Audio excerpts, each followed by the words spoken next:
Beloved, confidence is not something you acquire from the world, it is something you awaken within yourself. You were born with a seed of certainty, yet through doubt and comparison, you have allowed the world to convince you otherwise. Today, I will show you how to reclaim it. True confidence begins not with action, but with imagination. The way you see yourself within is the way the world will respond to you.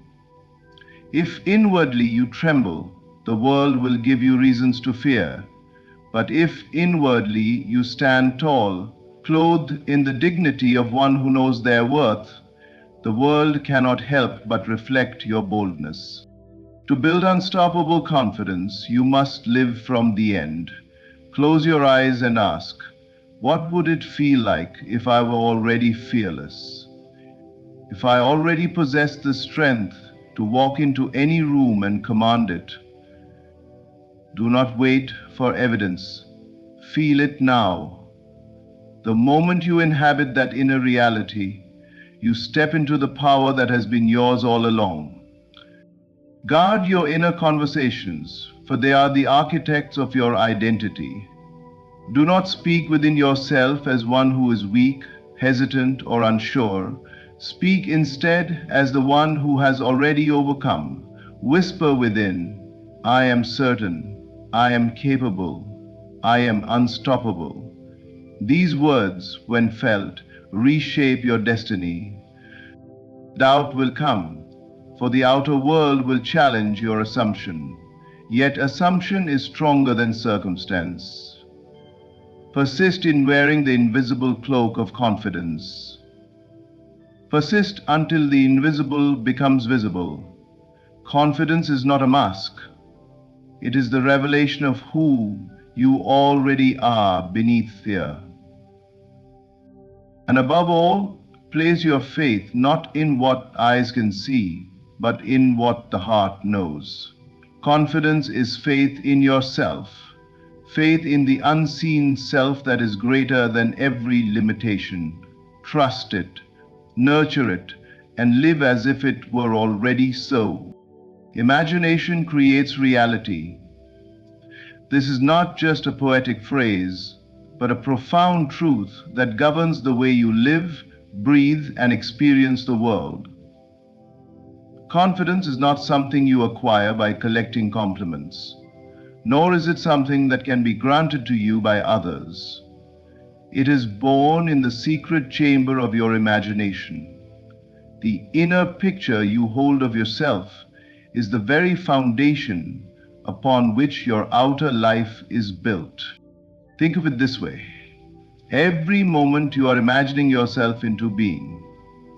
You may not always be aware of it, but the story you tell yourself inwardly, the images you entertain in your mind, and the feelings you permit yourself to dwell upon, all come together to form the self you present to the world. If your inner picture is one of weakness, fear, or unworthiness, then no matter how many people tell you that you are capable, their words will dissolve against the stronger image you have already built within. On the other hand, if you cultivate an inner picture of yourself as strong, assured, and powerful, then even the criticisms of the world will fall powerless, for they cannot pierce the armor of the self you imagine yourself to be. Confidence, then, is not about seeking approval, but about creating alignment between the inner image and the outer expression. When you see yourself as already confident, already capable, already victorious, you begin to act in harmony with that vision. Your posture changes, your voice carries weight, your presence commands attention, not because you are pretending, but because you are living from the reality you have accepted within. The imagination is not some child's play of fantasy. It is the workshop of reality. Everything you see around you, the buildings, the inventions, the movements of history, was first imagined in the unseen before it appeared in the seen. Likewise, your confidence must first be imagined before it can be experienced. Close your eyes and see yourself walking into the room with poise, speaking with clarity, meeting challenges with boldness. Do not wait for it to happen in the outer world. Claim it now in the inner, for the inner world is the cause, and the outer world merely the effect. When you allow your imagination to dwell upon the confident self, you begin to impress this image upon your subconscious mind.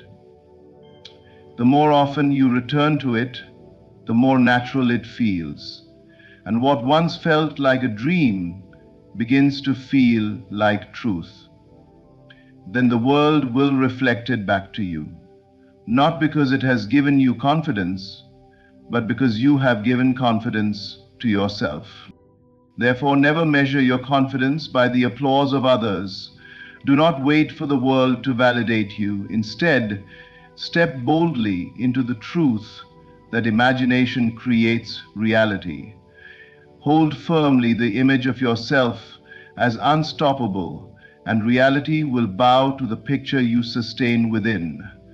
For the world is but a mirror, and it can only show you who you have already chosen to be in the theater of your imagination. To live from the end is to embody the truth of what you desire as though it were already accomplished. When it comes to confidence, this principle is the key that unlocks everything. Most people attempt to build confidence by waiting for evidence, waiting to succeed, waiting to be acknowledged, waiting for others to approve of them. But the truth is reversed. You must feel now as if you already possess unshakable confidence, and it is that inner state that summons the outer reflection. Think of the actor who steps onto the stage. He does not wait to feel like the character. He assumes the role fully and lives as if he already is that character. The audience responds not to his hesitation, but to his conviction. In the same way, you must step into the character of the confident self. Do not wait for some far-off day when circumstances will give you permission to feel strong. Claim that strength now by imagining what it would feel like to already be it. To live from the end is to ask yourself, what would I think, how would I speak, how would I move if I already had the confidence I long for, and then to practice living in that feeling now. You do not say, one day I will be confident. Instead, you declare inwardly, I am confident now. It is the assumption of the end that makes the end real. Confidence is not something to chase, it is something to embody. The outer world is only a mirror. It cannot give you what you do not first accept within yourself. If you continue to see yourself as lacking, as insecure, as unworthy, then the mirror will show you the same. But if you dare to live as though you already are confident, even in the face of contrary evidence, the mirror will adjust itself to reflect your inner acceptance. This is why living from the end is so powerful. It bypasses waiting and anchors you in the truth of your desire as if it were already here. Confidence then is not about doing, but about being. It is a state of consciousness, a self you choose to inhabit. You may look at your life and say, but I have failed before. I have been rejected. I have been overlooked. Yet to live from the end is to refuse to let past facts dictate your present identity. You do not build confidence by rehearsing your failures. You build it by rehearsing your success within until the feeling of it becomes natural. Persist in the feeling of the end. Persist in walking, speaking, and thinking as the one who is already unshakably confident. When doubt arises, return to the end again. Close your eyes and inhabit the feeling once more. With time, the world must bend to the truth you have chosen to live from, for reality has no choice but to mirror the state you occupy.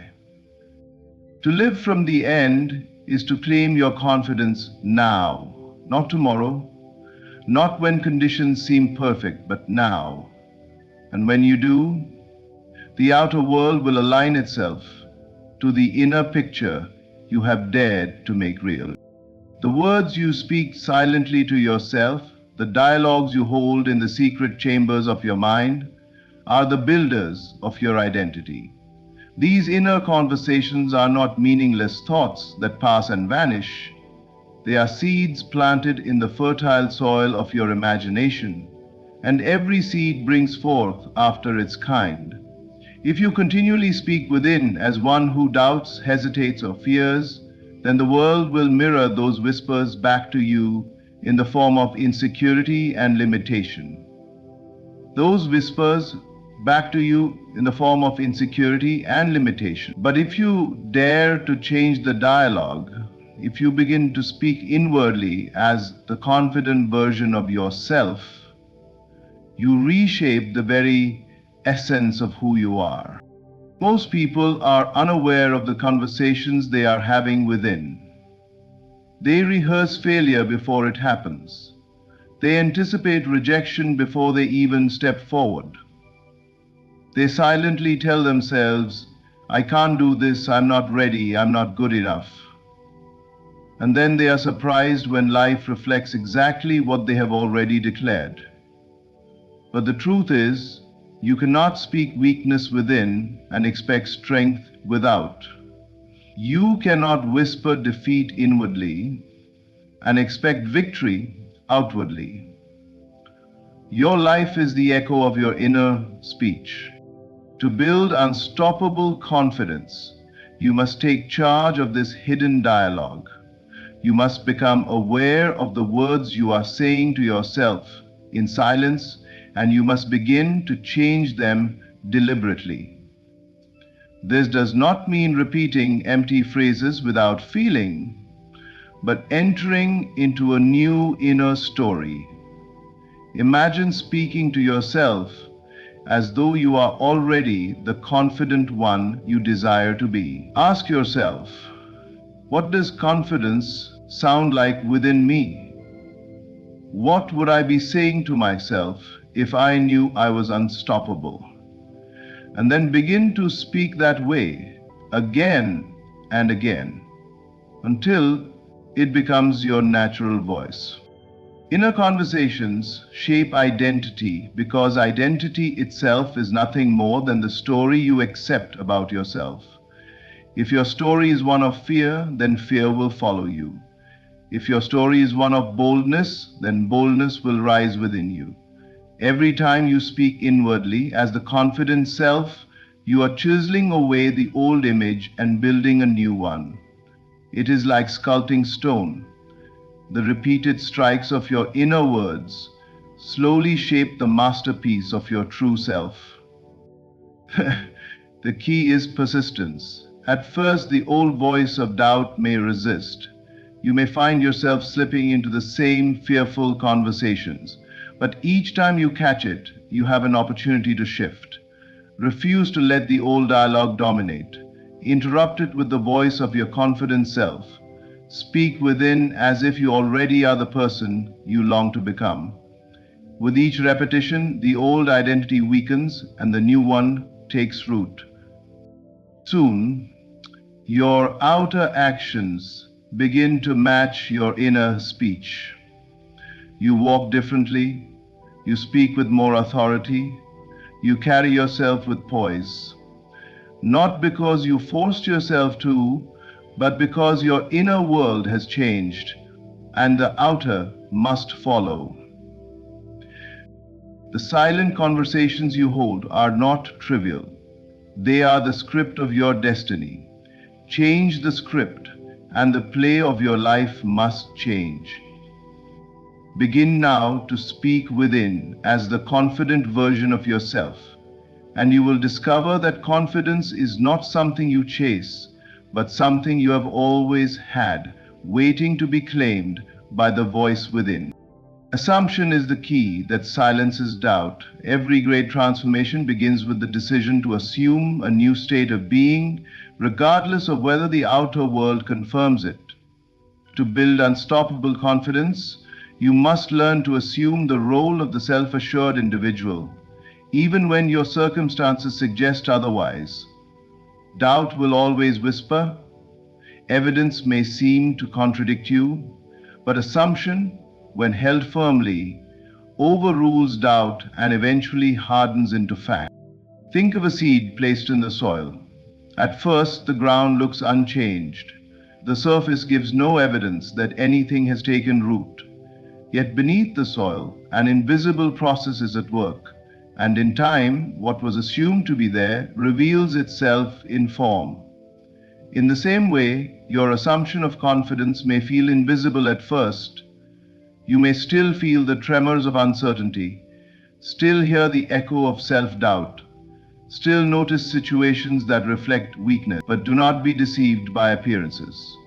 Hold to your assumption. Live as though it were already true, and just like the seed, your confidence will break through and become visible. The power of assumption lies in the way it reshapes your behavior. When you assume you are already confident, you carry yourself differently. Your words flow with greater ease. Your presence communicates certainty. You may tell yourself it is only imagination, but others will begin to sense it, respond to it, and reflect it back to you. The assumption becomes contagious, and the world adjusts to the vibration you are now projecting. Doubt, however, will challenge you. It will arise in the form of contrary evidence. You may walk into a room and feel overlooked, or attempt something new and stumble. In that moment, you will be tempted to abandon your assumption and return to the old state of insecurity. But to do so is to uproot the seed before it has time to grow.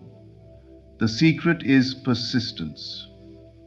Remain loyal to your assumption, even in the face of opposition. Say within yourself, I am confident, I am certain, I am secure, not because the outer world shows it yet, but because you have chosen it as your truth. As you persist, something remarkable happens. The assumption begins to feel natural. What once felt like pretending now feels like being. You no longer have to force yourself to act confidently, you simply are. And at that point, the world, which is but a mirror of your inner state, has no choice but to reflect your new identity. People treat you differently, opportunities align, and what began as an invisible assumption solidifies into fact. Confidence, therefore, is not the absence of doubt, but the refusal to bow to it. Doubt may shout, but assumption holds the final word. Assume the role of the self-assured individual no matter what the evidence says. Walk as if you already are that person. Speak as if you already believe it. Live as if it were already done. And soon the assumption that once seemed fragile will become the unshakable reality of your life. Persistence is the secret that transforms fragile beginnings into lasting realities. Confidence is not something you declare once and then forget. It is not a momentary spark that fades with the winds of doubt. True, unshakable confidence is forged through the steady, repeated inner practice of seeing yourself as unstoppable until that vision becomes the very fabric of your being. Many people begin with enthusiasm. They imagine themselves strong, bold, and certain. For a moment they feel empowered. But when circumstances contradict their vision, when challenges arise, or when doubt whispers again, they abandon the image and sink back into old patterns. This is where most fail, not because they lack the ability to be confident, but because they lack persistence. They did not continue to hold the image long enough for it to harden into fact. To persist means to return again and again to the inner picture of yourself as confident. It means refusing to let temporary appearances dictate your truth. Perhaps you stand before a crowd and your hands tremble. Perhaps you attempt something new and stumble at first. These moments do not define you, unless you allow them to. If you persist in seeing yourself as unstoppable, those small tremors are nothing more than passing shadows. They cannot undo the lie of the inner reality you continue to claim. Persistence is the gentle yet unyielding repetition of the truth you choose. Day after day, you remind yourself, I am confident, I am strong, I am secure. You live as though it were already true, even when it feels unnatural at first. With every repetition, the old doubts lose their grip, and the new identity gains strength. Just as water shapes stone, not through force but through steady flow, persistence shapes your consciousness until confidence becomes natural. Confidence is not built in a single moment of triumph, but in countless unseen moments where you persist in choosing the higher vision of yourself. When you awaken in the morning, persist in seeing yourself as bold. When challenges confront you, persist in remembering you are capable. When the world seems to deny your worth, persist in affirming it inwardly. Each act of persistence is a brick in the foundation of the unshakable self you are building. Without persistence, even the strongest vision fades, but with persistence, even the weakest beginning grows into strength. It is not the brilliance of one moment that creates greatness, but the steady faithfulness of returning to the truth you have chosen. Confidence, then, is not something that suddenly arrives from the outside. It is the fruit of inner persistence. If you would build unstoppable confidence, make persistence your ally. Refuse to give up the vision. Refuse to let doubt have the final word. Refuse to measure yourself by temporary appearances. See yourself as unstoppable and keep seeing it until the world itself bends to your persistence. For the one who persists, nothing is impossible, and confidence becomes not just an act, but a way of being. Faith in the invisible is the foundation upon which true confidence rests. To trust only in what the eyes can see is to live as a prisoner of appearances, forever swayed by the shifting tides of opinion, circumstance, and temporary evidence. But to trust in the unseen reality within, the vision you carry, the identity you have claimed, the truth you feel but cannot yet touch, is to stand on ground that cannot be shaken. Confidence grows in proportion to your willingness to believe in this invisible reality more than in the fleeting voices outside. Consider how easily the world changes its opinion. One day you are praised, the next you are criticized. One moment you are admired, the next you are forgotten. If your confidence rests upon the unstable foundation of other people's approval, it will rise and fall like a fragile house in the wind. But when your confidence springs from the invisible conviction within, no opinion, no circumstance, no passing event has the power to move you. You stand rooted in the unseen, and the unseen is eternal. The invisible reality is the one you claim in imagination. It is the inner picture of yourself as confident, strong, and unshakable. The outer world may not yet reflect it, but faith says it is already mine. Faith does not wait for evidence. Faith creates the evidence.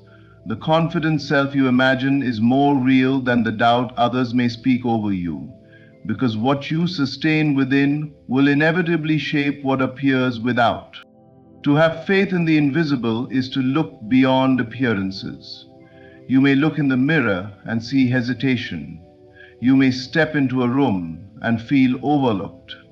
Yet inwardly you persist in knowing, I am certain, I am capable, I am unstoppable.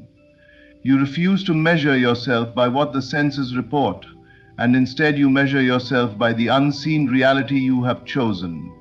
In time, the outer world must align with the inner, for the visible is but the shadow of the invisible. Confidence, then, is not arrogance. It is not shouting loudly to convince others of your worth. Confidence is quiet faith. It is the inner knowing that needs no external validation.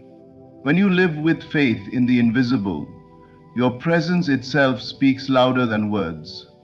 Others may not understand it, but they feel it. They sense that you are anchored in something deeper than approval, something stronger than circumstance. To cultivate this faith, you must practice seeing the invisible more clearly than the visible. Each time doubt arises, remind yourself, the unseen reality is greater than what I see now. Each time opinion shifts against you, say within, my truth does not depend on their perception. Each time fear whispers, return to the invisible vision of yourself as bold, radiant, and unstoppable. Confidence grows not from clinging to appearances, but from trusting what cannot yet be seen. Live by faith in the invisible, and you will discover a strength that cannot be taken from you, for it does not belong to the world. It belongs to the reality you carry within. Confidence is not a gift the world bestows, but a power you awaken within. It is born in imagination, sustained by inner conversations, strengthened by assumption, established through persistence, and crowned by faith in the invisible. When you choose to live from the end, seeing yourself as already unstoppable, the outer world cannot resist but mirror that truth back to you. Long before you, the secret is simple yet profound. Believe more in the reality you carry within than in the appearances around you. Hold fast to the vision of yourself as bold, radiant, and unshakable. Nurture it, live in it, persist in it, and in time, you will find that what began as a whisper in the silence of your mind becomes the undeniable fact of your life. So step forward not as one waiting to become confident, but as one who already is. Let the world witness what you have already claimed in the unseen. For once you decide that you are unstoppable, nothing outside you can ever prove otherwise. Thank you for lending me your time, your heart, and your attention. May you leave here today not only with words, but with the living fire of confidence awakened within you. There is a rare strength in silence, a potency not seen by many. While the world urges us to explain, to prove, to argue our worth, there is a deeper wisdom in refraining, in letting the unsaid be the keeper of your peace. When you choose silence, you are not submitting to weakness. No, you are harnessing a power beyond words, a power rooted in the realm of the unseen. In a world that values loud declarations and constant communication, silence is often misunderstood, seen as weakness or passivity. But silence holds a unique power, a quiet strength that, when cultivated, elevates one beyond the noise, beyond the need for validation, and beyond the incessant demands of the external world. Choosing silence, especially in moments where speaking is expected or reaction is provoked, reveals a mastery over oneself, a calm that stands apart from the turmoil of emotions and impulses. It's in these pauses that true wisdom resides. Silence is a boundary.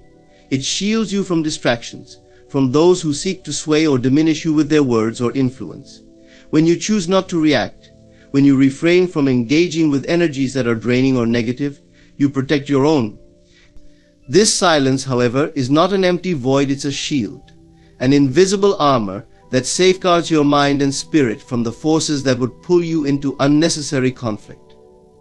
By staying silent, you conserve your energy, directing it where it is most needed, where it can serve you rather than scattering it on fruitless exchanges. When you choose silence, you are not only guarding your energy but also allowing yourself to act with greater intention. Words are often reactionary, spoken in haste or anger. But silence, on the other hand, gives you the space to step back, to consider, and to respond rather than react.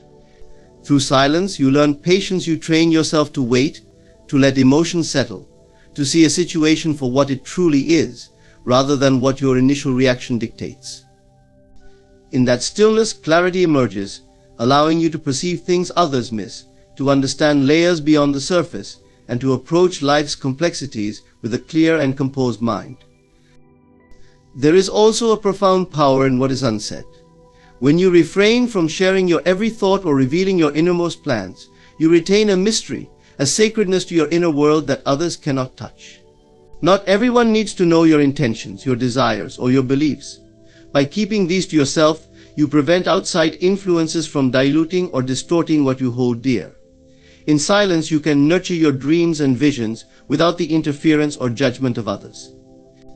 You let your ideas germinate in a protected space, hidden from the scrutiny of others, allowing them to take root and grow strong before they are ready to be shared. Silence is also an expression of confidence. In a society that often equates confidence with loudness and self-assurance with boasting, silence is a quiet assertion of one's worth. It's a reminder that you do not need to prove yourself to anyone, that you are content in knowing your value without broadcasting it to the world. Those who are secure in themselves do not feel compelled to defend or explain their actions or beliefs. They understand that true strength lies in restraint. It is a silent, unshakable confidence that speaks louder than words, commanding respect without the need for validation or applause. In this way, silence becomes transformative. It brings a serenity that's unassailable, a peace that cannot be shaken by others' opinions or judgments. Through silence, you gain control over your reactions, allowing you to move through life with a steady, unflappable calm. You become the eye of the storm, untouched by the chaos around you, observing, choosing when and how to engage. You retain control over your inner world, keeping it free from the intrusions of those who might seek to disturb it. The power of silence is the power of self-mastery. It is the ability to hold your ground, to let go of the need for external approval, and to direct your energy towards what truly matters. In silence, there is strength, resilience, and an unspoken confidence that nothing in the world can diminish. It is here, in the quiet depths of silence, that you reclaim your power, finding clarity, purpose, and peace. Silence, then, is not merely the absence of words, it is the presence of wisdom, intention, and unwavering strength.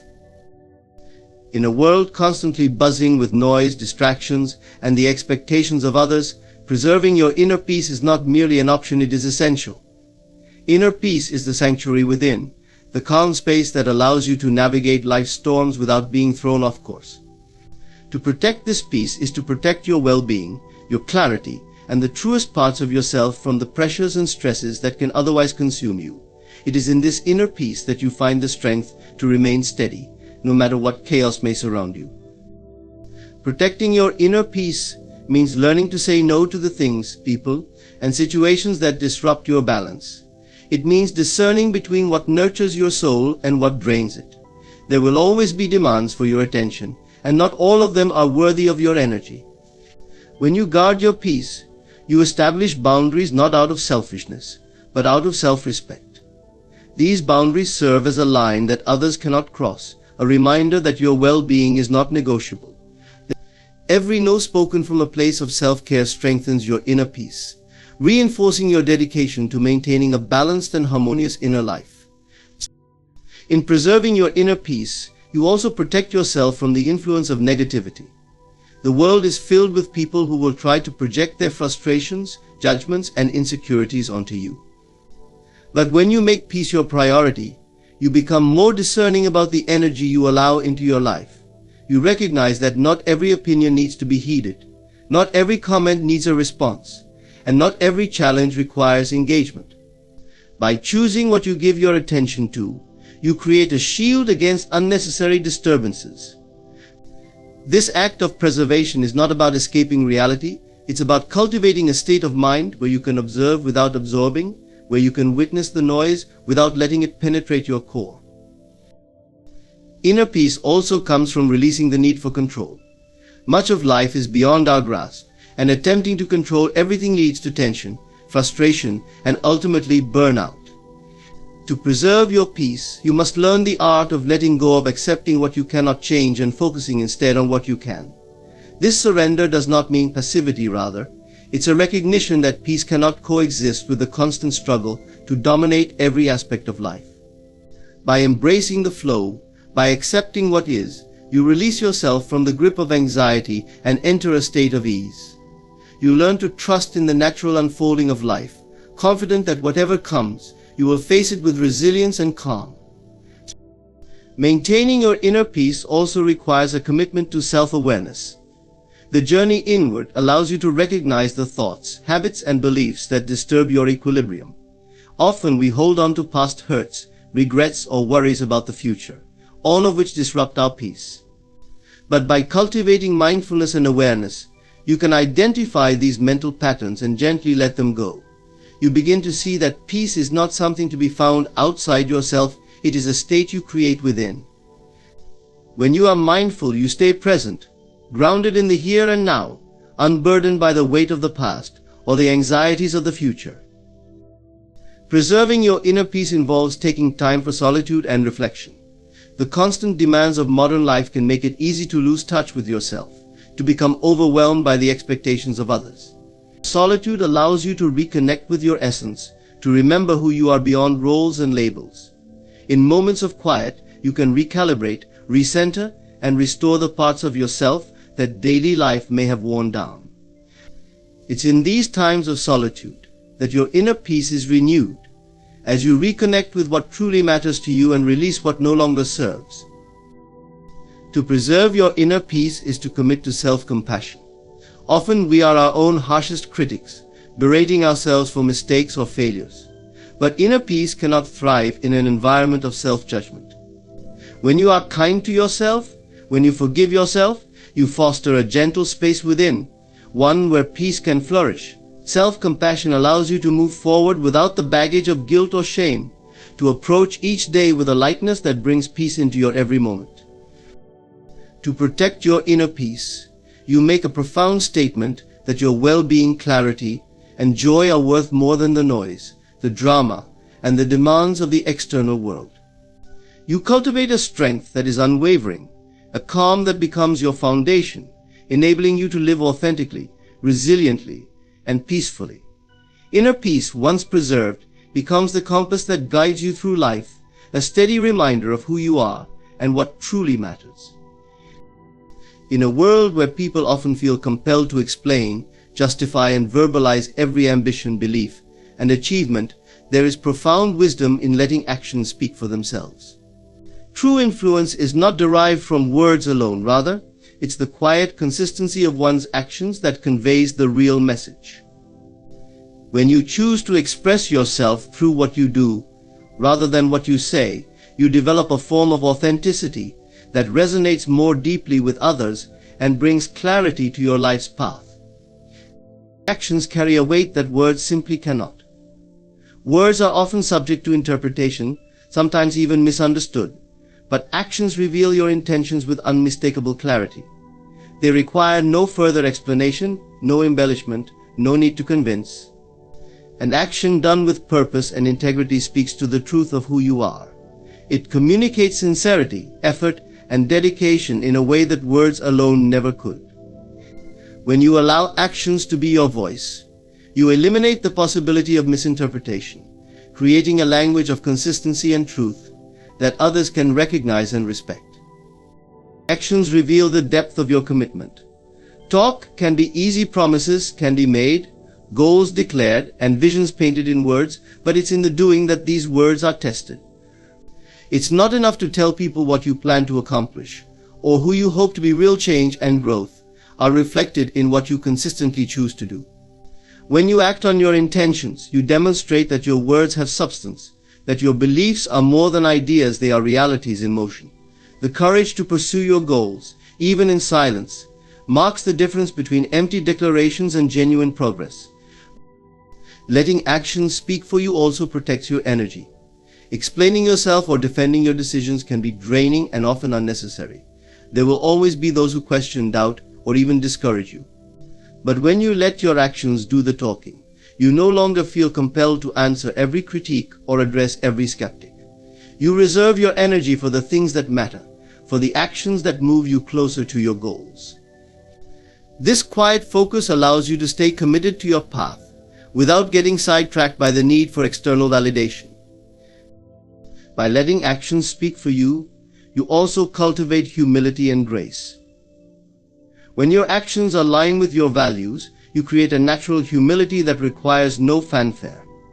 There's no need to boast or advertise your life's work, and dedication become evident in what you build, create, and pursue. This kind of humility is rare and powerful, rooted not in seeking recognition, but in the pure fulfillment of living according to your purpose. By remaining humble, you show others that true strength lies not in the need to be seen or heard, but in the quiet dedication to one's principles and passions. Actions not only reveal who you are to others, but also reinforce your own identity and values. Each choice you make, each step you take toward your goals, becomes a building block of your character. In the absence of words, you gain clarity on who you are, unclouded by external opinions or distractions. You learn that identity is not something to be constantly explained, it is something to be lived. Every action you take reinforces your self-image, solidifying your understanding of what matters to you and what you are willing to work for. There is also a great deal of respect that comes from allowing your actions to define you. People admire those who live their truth without the need to boast or convince others of their worth. When you focus on acting rather than talking, you embody the qualities of discipline, perseverance, and integrity. These traits speak loudly to those around you, creating a ripple effect that inspires others to act with the same commitment. By staying true to your path and letting your actions lead the way, you inspire others without having to say a word. Letting actions speak for you is a choice to live with authenticity, humility, and purpose. It is a reminder that words are fleeting, but actions leave a lasting legacy. Every decision, every effort, every small step contributes to the larger narrative of who you are and what you stand for. When you choose to act rather than explain, you walk in alignment with your values, inviting others to see the reality of your intentions through the quiet persistence of your efforts. In this silent strength, you find a peace that comes from knowing that you are true to yourself, that your life is not defined by what you say, but by what you consistently do. This is the essence of integrity, the true mark of character, and the most powerful statement you can make. Silence is often underestimated in its capacity to shield and protect. In a world filled with constant chatter, opinions, and conflicts, silence serves as a refuge, a buffer that separates us from the onslaught of negativity around us. To use silence as a shield is to intentionally distance oneself from the energies and influences that do not serve, protecting both mental and emotional well-being. Choosing silence in the face of negativity is not avoidance or passivity, it is a conscious act of self-preservation, a choice to maintain one's peace and integrity above all. When negativity arises, whether through harsh words, criticism, gossip, or outright conflict, the impulse to respond can be strong. After all, we often feel compelled to defend ourselves or to assert our perspective in the face of misunderstanding. Yet silence, when used with intention, allows us to step back and disengage from situations that would otherwise consume our energy. By not reacting, by choosing silence instead, we retain control over ourselves and our emotions. Where silence becomes a shield that prevents negativity from taking root within us, enabling us to observe without absorbing, to witness without becoming entangled, is a powerful tool for maintaining emotional stability. Words once spoken can carry unintended weight and consequence, further escalating conflicts or deepening misunderstandings. Silence, on the other hand, creates a space between you and the negativity directed toward you. It acts as a neutral ground, allowing you to process and understand without the immediacy of reaction. This space is invaluable, as it provides the clarity needed to discern what truly deserves your attention and what does not. When you choose silence over reaction, you give yourself the opportunity to act thoughtfully, maintaining your composure and avoiding the emotional toll that can come from reactive engagement. Silence can act as a boundary, a quiet, unspoken limit that others learn to respect. When people realize that you do not react to provocations or entertain negativity, they are less likely to bring such energies into your space. Silence becomes a non-verbal signal that you will not participate in or encourage negativity. In this way, silence fosters a peaceful environment around you, creating an atmosphere where positive interactions are more likely to flourish. Rather than inviting confrontation, your silence communicates a message of strength and self-respect, one that deters others from trying to disturb your calm. Using silence as a shield also teaches you the art of detachment. When you refrain from engaging with negativity, you learn to separate yourself from other people's emotions and expectations. You realize that you are not responsible for others' reactions or projections, nor do you have to let them affect your own state of mind. This detachment is liberating. It allows you to observe situations from a more objective perspective, unclouded by the emotions that can arise in the heat of the moment. Through silence, you become more grounded, less susceptible to the moods and opinions of those around you. You hold your peace within, untouched by external turbulence. Silence allows you to cultivate a greater sense of inner peace. Constantly engaging in or reacting to negativity is mentally and emotionally exhausting. It drains your focus and distracts from the things that truly matter to you. By choosing silence, you conserve your energy, redirecting it toward constructive pursuits that uplift and fulfill you. The energy you save from not reacting to every negative word or action is energy you can devote to your growth, your goals, and your happiness. Silence, then, is not just a defense mechanism, it is a way to ensure that your energy is spent wisely and purposefully. There is also an element of humility and wisdom in using silence as a shield. It reflects an understanding that not every battle is worth fighting, and that not every comment requires a response. It's an acknowledgement that often people's negativity has more to do with their own struggles than with you. By choosing silence, you avoid getting caught up in issues that are not truly yours to solve. You rise above petty conflicts and low vibrations, keeping your focus on what truly matters. Silence becomes a statement of your self-respect and a testament to your strength. In choosing silence, you cultivate resilience. You train yourself to withstand the provocations and judgments of others without letting them disturb your inner peace. This resilience empowers you to face challenges with a calm, collected mind, unshaken by external negativity. Over time, this practice of silence strengthens your ability to remain centered and grounded in all circumstances, building a quiet but unbreakable fortitude within. Silence as a shield against negativity is a choice to protect your peace, to honor your boundaries, and to reserve your energy for what truly aligns with your purpose. It is a quiet, powerful act of self-respect that ensures you remain unaffected by the storms of negativity around you. In your silence, you find strength, resilience, and a sanctuary that no external force can disrupt. Silence becomes a fortress, safeguarding your spirit and allowing you to move through life with unwavering calm and clarity. There is an immense, often underestimated strength in choosing not to react.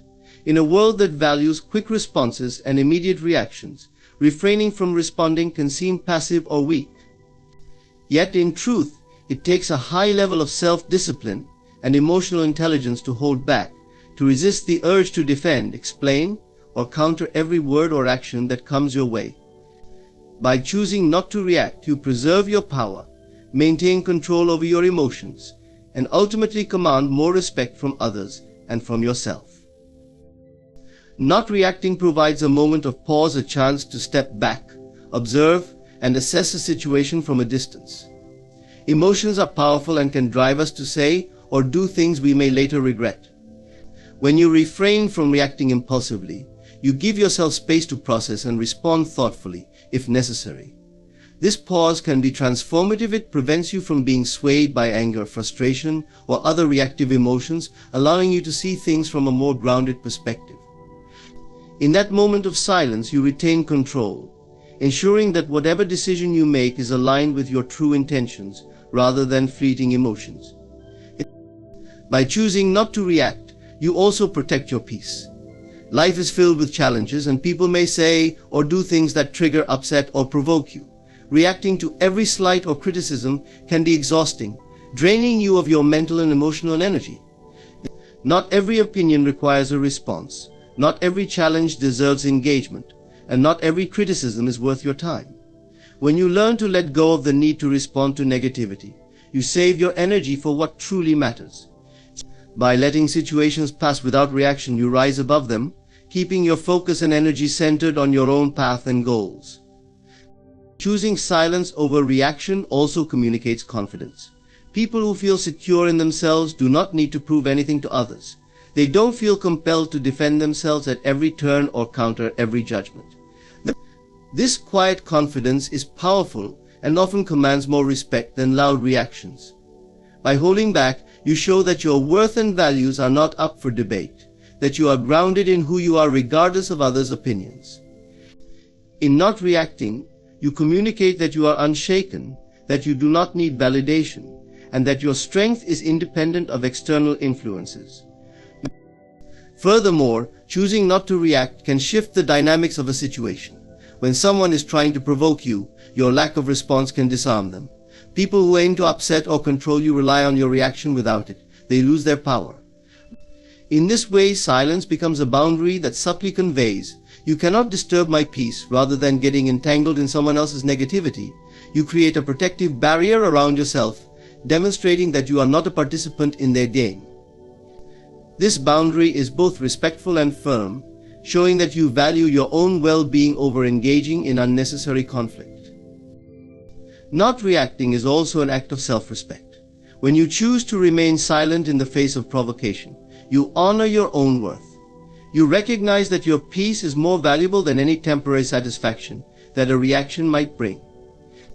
This self-respect strengthens your sense of identity and teaches others how to treat you. It sets a standard. You will not allow anyone to pull you into negativity or disrupt your calm. You become the master of your reactions, no longer swayed by external pressures, but grounded in your own values and self-respect. In choosing not to react, you cultivate resilience and inner strength. By letting go of the need to respond to every conflict, you develop a fortified inner peace that is not easily shaken. Over time, this practice builds a strong sense of self-control, helping you withstand challenges with grace and patience. You become less reactive, more centered, and ultimately more in tune with yourself and your goals. This resilience is invaluable, empowering you to handle life's difficulties with a calm, composed mind that is resistant to external disturbances. There is profound strength in non-reaction. It is not a sign of weakness but of a quiet, inner power that does not seek validation. By choosing silence over reaction, you protect your peace, communicate confidence, and honor your self-worth. You cultivate resilience and learn the art of detachment, allowing you to move through life with a grounded clarity that is untouched by the chaos around you. This hidden strength becomes a foundation, a source of inner fortitude that enables you to face whatever comes with composure and grace. In choosing not to react, you embody a silent strength that resonates far beyond words, a strength that commands respect and reflects the profound depth of your character.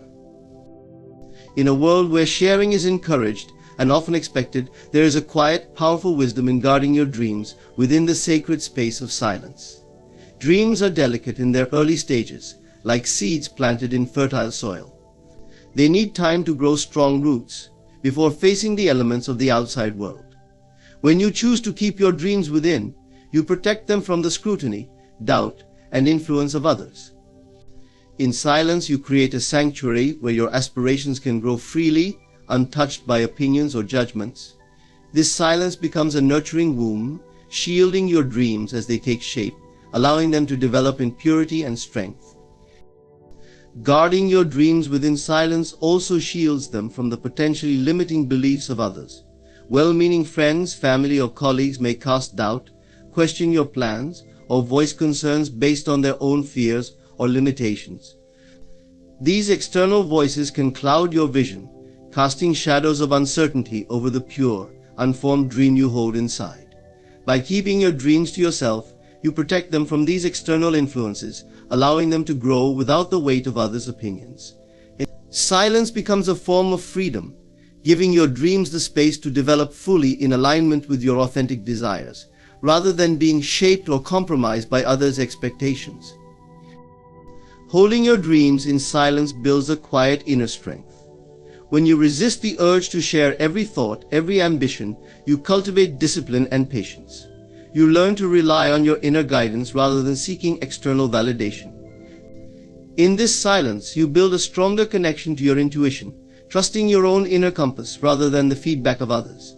This strengthens your resolve and deepens your commitment to your goals. By not sharing, you ensure that your motivation comes from within, creating a powerful, unwavering force that is immune to outside judgment. Keeping your dreams within the womb of silence also creates a space for reflection and clarity. When you are not preoccupied with explaining your dreams to others, you can focus more deeply on what truly matters to you. Silence allows you to explore your dreams without distraction, to refine and reshape them according to your own vision.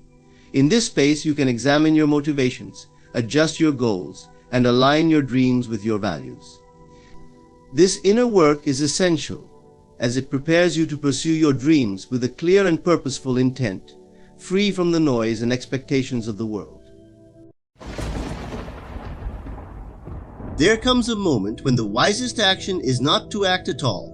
Step back, let your presence become a memory, let your voice fade into silence. This isn't retreat, it's an assertion of your power. When you step back, you declare your independence from needing others to validate your worth. You no longer chase. You allow the tides to shift, for they will always. Is often misunderstood. Many think it implies a cold or disinterested withdrawal from life and relationships. But in truth, detachment is a profound act of inner freedom. To detach is to release one's tight grip on external outcomes, to let go of the endless tug-of-war that keeps our minds bound to expectations. It is not apathy. Rather, it is an empowered stance that roots itself in an understanding that everything we seek already exists within us. By no longer clinging to the approval, validation, or behavior of others, we free ourselves to live authentically, embracing an inner peace that does not rise or fall based on external circumstances.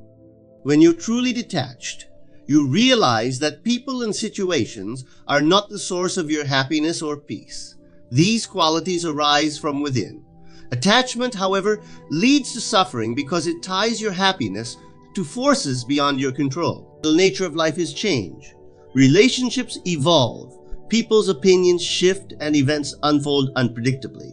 If your peace is dependent on any of these factors, it becomes fragile, always at risk of disruption. Detachment, therefore, is a way of aligning with the truth of life's impermanence. It allows you to embrace life fully while not being devastated by the natural ebb and flow of experiences. Detachment does not mean you don't care. It doesn't mean you stop loving or engaging with others deeply. Instead, it means you don't cling to them. You see them as individuals on their own paths, just as you are on yours. You can still love, still connect, and still invest yourself. But there's a fundamental difference. You are no longer possessed by a need for their acceptance, agreement, or validation. This stance enables you to love more freely, with less fear, as there's no longer a desperation to make things turn out a certain way. Your love becomes unconditional because it's rooted in your own inner security, not in a need to control. Imagine the peace that comes when you stop trying to force things to go your way. Detachment is liberation from this need. It removes the weight of expectations and allows you to accept what is, rather than constantly trying to reshape life into what you believe it should be. This shift in perspective creates a deeper trust in the process, in the unseen order guiding life. You begin to see that when you detach, you invite the natural flow of life to bring what is meant for you, often in ways you never could have orchestrated on your own. You open yourself to possibilities that are richer and more fulfilling than the ones your mind had envisioned, simply by stepping out of the way and letting life unfold. Detachment also allows you to respond rather than react. When you're attached to a specific outcome, it's easy to feel frustrated or anxious when things don't go as planned. You might react with anger, fear, or disappointment, which often leads to actions that only create further complications. But when you're detached, you can observe situations with a clear mind, responding calmly and wisely. You see events as neutral, as opportunities for growth, rather than as personal affronts. This clarity brings resilience, as you are no longer at the mercy of every twist and turn. In relationships, detachment can be transformative. Many of us enter relationships with unconscious expectations, assuming others will behave in ways that fulfill our own needs. When they don't, we feel hurt or betrayed, and the relationship suffers. Detachment frees you from this cycle. It lets you see the other person as they are, without projecting your desires onto them. You accept them fully, allowing for genuine connection rather than a relationship based on fulfilling conditions. Ironically, this often brings people closer, as they sense the freedom in being accepted without conditions or demands. They feel drawn to your calm and balanced energy. True detachment also means that you remain grounded in your own value. When you are attached to outcomes, you subconsciously seek validation from the external world, measuring your worth by how others perceive you or by your achievements. Detachment breaks this pattern. You come to understand that your worth is inherent, unchanging, and independent of any external validation. This self-assurance radiates outward, making you more confident and magnetic to others, who are naturally drawn to someone who exudes inner contentment and peace. In this way, detachment enhances your life by fostering relationships and opportunities that are aligned with your authentic self. There is a paradox in detachment. The more you release, the more life seems to come to you with ease. When you are no longer bound by the need for specific outcomes, you create space for new, unexpected blessings to flow into your life. You become receptive, open to the guidance and abundance of life, which can only reach you when you're not constantly trying to control its course. Detachment signals to the universe that you trust in its timing and wisdom. This trust, this surrender, draws to you the very things you once sought so fervently, now without the strain or struggle. Detachment is a journey, one that asks you to be patient with yourself. It's natural to feel attached, to care deeply, and to have desires. But the essence of detachment is not in denying these desires. It's in not letting them control you. It's about being fully alive, fully engaged, and fully free from dependency on any single outcome. In this state, you are no longer waiting for circumstances to align before you feel fulfilled. You are complete, whole, and at peace, regardless of what unfolds around you. The practice of detachment, then, is an art of living lightly yet deeply, of loving without possessing, of trusting without forcing. It is a reminder that everything in life flows and returns in cycles, and that what is meant for you will not pass you by. Embrace detachment and find that in letting go, you have gained the ultimate power. The power to be content no matter what. Is often mistaken for weakness or passivity, but it is, in fact, a profound source of strength. Silence has the ability to communicate in ways that words often cannot. When we choose silence over reaction, we make a statement, one that speaks volumes about our inner strength, self-control, and clarity. To be silent in situations that provoke, to refrain from defending oneself unnecessarily, or to simply observe rather than interject, is a sign of a deep, unshakable inner power. This choice isn't about shrinking back. It's about standing firm, fully present, without needing to seek validation or engage in unnecessary explanations. In a world full of noise, silence is a rare and invaluable power. Allows one to observe more clearly. When we silence our voice, we heighten our awareness, sharpening our ability to listen and see things as they truly are. This silence enables us to discern beyond the surface, allowing us to understand the unspoken, the subtle cues and dynamics at play in any situation. Most people are quick to speak, quick to react, eager to make their opinions known. Yet, in the act of stepping back and observing without immediate reaction, we gather insights and wisdom that often escape those who rush to fill the silence. This clarity gives us a profound advantage, enabling us to respond rather than react with greater precision and understanding. Also protects us.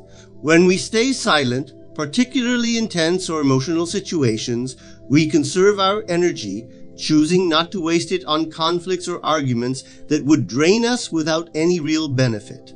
Not every situation requires our involvement. Not every provocation deserves a response. Silence allows us to maintain our inner peace and balance. Words can entangle us, create misunderstandings, and commit us to positions that may not truly reflect our beliefs. Silence, however, is a sanctuary where we hold on to our power, refusing to be dragged into battles that serve no purpose. It is a quiet defiance that refuses to play by the usual rules of confrontation, and in doing so, it becomes a shield. We gain control over our emotions. In a heated moment, speaking out of anger or frustration can lead to regret. Words spoken in haste can wound, complicate, or escalate a situation beyond what was intended. Silence gives us the gift of time to think, to process, to understand our feelings before deciding whether to speak or not. This self-control strengthens us because it allows us to master our impulses, cultivating a sense of calm that others will notice and respect. Silence does not indicate a lack of feelings. Rather, it reflects the choice to manage those feelings with wisdom, restraint, and patience. Can often make us more influential. People are naturally drawn to those who speak less and listen more. When we do speak, our words carry weight because we are not constantly filling the air with them. In our silence, we create a space that others feel compelled to fill. When we finally choose to speak, people listen more attentively, sensing that what we say is meaningful and carefully considered. Silence, therefore, becomes a powerful tool in commanding respect and attention, without the need to demand it. Our restraint gives our words greater impact because they are rare, intentional, and thoughtful. Silence enables us to detach from the need for external validation. In our society, where people are often seeking approval or acknowledgement from others, silence represents a radical self-assurance. When we refrain from speaking, we show that we don't need to justify ourselves, explain every choice, or respond to every critique. This detachment reveals an inner confidence, a sense of self that isn't swayed by others' opinions or judgments. By staying silent, we affirm our own sense of worth without needing to prove it to anyone else. This form of silent confidence can be unsettling to those who expect reactions or explanations, as it disrupts the usual pattern of interaction. In difficult situations, silence can be a form of strength that demonstrates resilience and poise. When faced with criticism, misunderstanding, or even hostility, choosing silence shows that we are not easily shaken. It is a quiet reminder that we are grounded in our own truth, that our peace does not depend on others' perceptions or reactions. Silence, though often misinterpreted, is a powerful response to challenges. It reflects a maturity and stability that is unbothered by trivial matters or shallow judgments. By not responding, we show that we refuse to let external forces disrupt our inner stability. Silence allows us to connect with ourselves on a deeper level. In our own quiet company, we can reflect, meditate, and access the deeper wisdom within. Silence opens the door to self-discovery, helping us to understand our true thoughts, feelings, and desires. It gives us space to reconnect with our intuition and inner guidance, which is often drowned out by the constant noise of daily life. Through silence, we find clarity as well as the courage to be authentic. It is in the quiet moments that we come to know ourselves more deeply, realizing that we are enough as we are without the need to prove or explain. Then is not an absence but a powerful presence. It is the stillness that allows us to cultivate inner strength, clarity, and self-control. In a world where noise is constant and opinions are loud, silence is a rare and formidable gift. It is a strength that speaks without words, commanding respect, inviting peace, and fostering connection with ourselves and others. Silence is a conscious choice to hold our power, knowing that true strength often lies not in what we say, but in what we choose not to say. In silence we find resilience, wisdom, and an unbreakable connection to the strength within. Trusting the law of attraction is about recognizing the profound connection between our inner thoughts and the experiences we draw into our lives. It's based on the belief that our minds are like magnets, constantly emitting energy that shapes our reality. By trusting this law, we understand that our thoughts, emotions, and beliefs are powerful forces that determine what we attract, whether consciously or unconsciously. This trust involves a commitment to aligning our inner state with what we desire rather than what we fear or doubt. When we learn to focus on our desires with clarity, we enter a flow where the universe mirrors back our intentions, manifesting them in ways we often cannot anticipate. At the core of trusting the law of attraction is the realization that we live in a vibrational universe. Everything from our physical bodies to our thoughts and emotions has a vibrational frequency. Like frequencies attract, therefore, whatever frequency we emit, consciously or unconsciously, determines what we draw into our lives.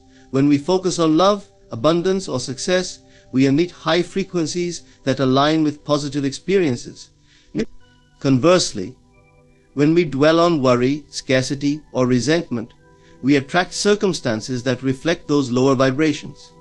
Trusting the law means becoming aware of the vibrational quality of our thoughts and intentionally choosing ones that are in harmony with our desired reality. The law of attraction also means releasing the need for immediate results. Many people struggle with this as they expect quick outcomes and become discouraged when things don't instantly manifest. But the law of attraction is not a transaction or a tool for instant gratification.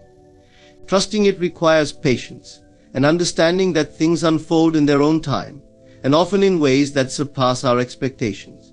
When we become impatient, we disrupt the flow of manifestation by introducing doubt and frustration. Trust means knowing that our desires are already in motion, that the universe is aligning circumstances in ways we may not see, and that our role is to stay in a state of belief and openness, allowing things to unfold. One of the most powerful aspects of trusting the law of attraction is realizing that everything we need to manifest our desires is already within us. Often, people believe they need external validation or certain resources to make their dreams a reality, but true manifestation starts from within. By trusting that we already possess the qualities, insights, and capabilities required, we activate a sense of worthiness. This inner certainty creates a magnetic pull that draws to us the resources, people, and opportunities needed to realize our intentions.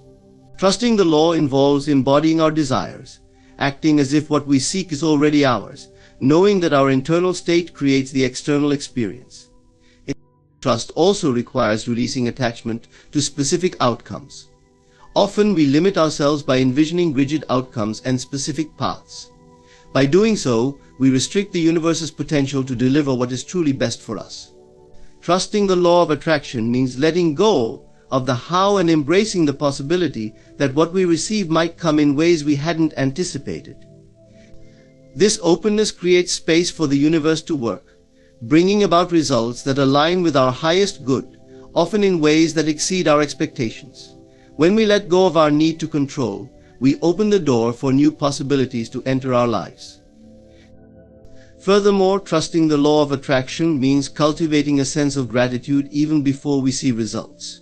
Gratitude is one of the most powerful vibrations and a direct way to align with what we want. When we express genuine gratitude for what we have and what we desire as though it's already here, we raise our vibrational frequency. This gratitude reinforces our trust, as it communicates to the universe that we already believe in the abundance around us. Through this feeling of thankfulness, we create a state of receptivity, signaling that we are ready to welcome our desires without resistance or doubt. Trusting the law of attraction also requires awareness of our self-talk. Many people unknowingly sabotage their intentions by engaging in negative self-talk, believing that they are not deserving, capable, or good enough. These limiting beliefs create blockages, as they emit a frequency of lack and inadequacy. Trust means consciously choosing empowering thoughts, even when the external reality has yet to align with them. It's about affirming our worth and maintaining faith in our vision, regardless of temporary setbacks or challenges. By nurturing positive self-talk, we align ourselves with the energy of our desires, allowing the universe to respond accordingly. Another essential aspect of trusting the law of attraction is surrounding ourselves with supportive energies. The people and environments we engage with can greatly influence our mental and emotional states. Trusting this law means choosing influences that uplift and encourage us, those that affirm our worth and potential. Negative or skeptical energies can often diminish our confidence, causing us to waver in our belief. Trusting the law of attraction isn't just about our internal thoughts, but also about creating a space that reflects positivity and alignment. By curating our environment, we reinforce our intention, making it easier to maintain trust and focus on what we desire. Trusting the law of attraction means taking inspired action. Manifestation is not merely about visualizing and waiting passively, it's about listening to the subtle nudges that guide us towards our goals. When we trust, we become attuned to these intuitive prompts, acting on them without hesitation. This action is not forced or frantic, but flows naturally from a place of confidence and clarity. Trusting the law of attraction means understanding that we are co-creators in the process, that our role is to take aligned steps toward our vision, knowing that every action, no matter how small, contributes to its manifestation. Trusting the law of attraction is about aligning with the energy of our desires, believing in their reality before they physically manifest, and cultivating a mindset that remains steadfast regardless of external conditions. It's a journey of self-discovery, as it asks us to recognize our worthiness and power to shape our lives. This trust is an ongoing practice, one that deepens as we see our desires unfold. By embracing this trust, we not only manifest our dreams, but transform ourselves, creating a life that reflects the abundance, love, and joy that were within us all along. The urge to control is something nearly all of us experience. We want to shape our environment, influence people around us, and secure outcomes that align with our desires. But beneath this urge lies a deeper struggle, the fear of uncertainty and vulnerability. We try to control because it gives us a sense of security, but in reality, it often leads to frustration, disappointment, and strained relationships. Letting go of this urge isn't about giving up on goals or dreams, it's about cultivating trust in ourselves, in others, and in life itself. Resisting the urge to control brings a profound sense of freedom and inner peace, allowing life to unfold in ways that often surpass our expectations. When we attempt to control every detail, we create a narrow, restricted path for ourselves. Control is inherently limited by our own perspectives, assumptions, and biases. We think we know what's best, but we can't possibly predict all the variables or potential outcomes. By trying to force things to go our way, we close ourselves off to other possibilities that could bring us growth, joy, or unexpected insights. Often life has plans that extend beyond what we can see or imagine. Resisting the urge to control means opening ourselves to these unknown possibilities, embracing a mindset of curiosity instead of one bound by rigid expectations. This desire for control also impacts our relationships. When we try to control others, their behaviors, decisions, or even emotions, we unknowingly create barriers. True connection with others can only thrive in an environment of respect and freedom. Trying to control someone else implies a lack of trust, sending the message that we don't believe in their ability to make their own choices. This undermines relationships, creating tension and resentment. By letting go of the need to control, we foster trust, allowing relationships to evolve naturally. When we accept people as they are rather than trying to mold them to fit our ideals, we open the door to deeper, more meaningful connections. The urge to control also empowers us to accept things as they are. Acceptance does not mean resignation, it means seeing situations clearly without imposing our own expectations onto them. When we accept reality as it is, we allow ourselves to work with it instead of against it. This practice fosters resilience, helping us to respond to challenges in constructive ways. Rather than feeling defeated by circumstances beyond our control, we learn to adapt and grow. Acceptance gives us the clarity to understand what can and cannot be changed, empowering us to invest our energy where it truly matters instead of exhausting ourselves trying to control the uncontrollable. The act of releasing control also deepens our connection with ourselves. Often our desire to control stems from an inner insecurity or fear. We believe that if we can just control certain aspects of our lives, we will feel safer or more fulfilled. But true security and fulfillment cannot be created by manipulating external factors, they are cultivated within. By turning inward, we can address the root of our need to control, discovering the fears and insecurities that drive us. This self-awareness allows us to heal and grow, replacing the need for control with a sense of inner peace and trust in our own resilience. Letting go of control encourages us to live in the present moment. When we try to control the future, we often miss out on the beauty and opportunities that exist here and now. The future is never certain, and when we are constantly trying to shape it, we disconnect from the present. By releasing control, we learn to appreciate what is in front of us, experiencing life fully instead of living in a state of constant anticipation or anxiety. This presence brings a greater sense of contentment and joy, allowing us to engage with life as it unfolds rather than obsessing over what might or might not happen. The journey of releasing control also requires trust in ourselves, in others, and in the natural flow of life. Trusting ourselves means believing that we have the strength and wisdom to navigate whatever comes our way, even when things don't go according to plan. Trusting others means recognizing that they are capable of making their own choices, learning from their own experiences, and growing in their own ways. Trusting life means understanding that we don't always have to have all the answers, that sometimes the best outcomes come from unexpected twists and turns. This trust frees us from the constant tension of trying to manage everything, allowing us to move through life with greater ease and openness. The urge to control doesn't mean becoming passive or indifferent. It means letting go of forced effort and learning to act from a place of intention rather than fear. When we release control, we can still set goals, make plans, and pursue our dreams. But instead of clinging tightly to specific outcomes, we learn to embrace flexibility, adapting to changes along the way. This approach allows us to stay aligned with our values and intentions without becoming rigid or overly fixated. We become like a tree that bends with the wind rather than snapping under pressure, resilient and adaptable. Releasing control also allows us to experience a profound sense of freedom. When we try to control every aspect of our lives, we place limitations on ourselves, creating unnecessary stress and pressure. By letting go, we free ourselves from the weight of trying to manage every outcome, allowing space for spontaneity, joy, and creativity. Life becomes a journey of discovery rather than a series of tasks to be meticulously managed. This freedom is liberating, as it allows us to experience life in all its richness, without the constant strain of trying to direct every detail. In letting go of control, we find ourselves able to flow with life instead of against it. Life is inherently unpredictable. No amount of planning or control can change that. When we stop fighting this truth, we gain a sense of harmony with the world around us. We learn to trust that challenges are not obstacles, but opportunities, that setbacks are not failures, but lessons.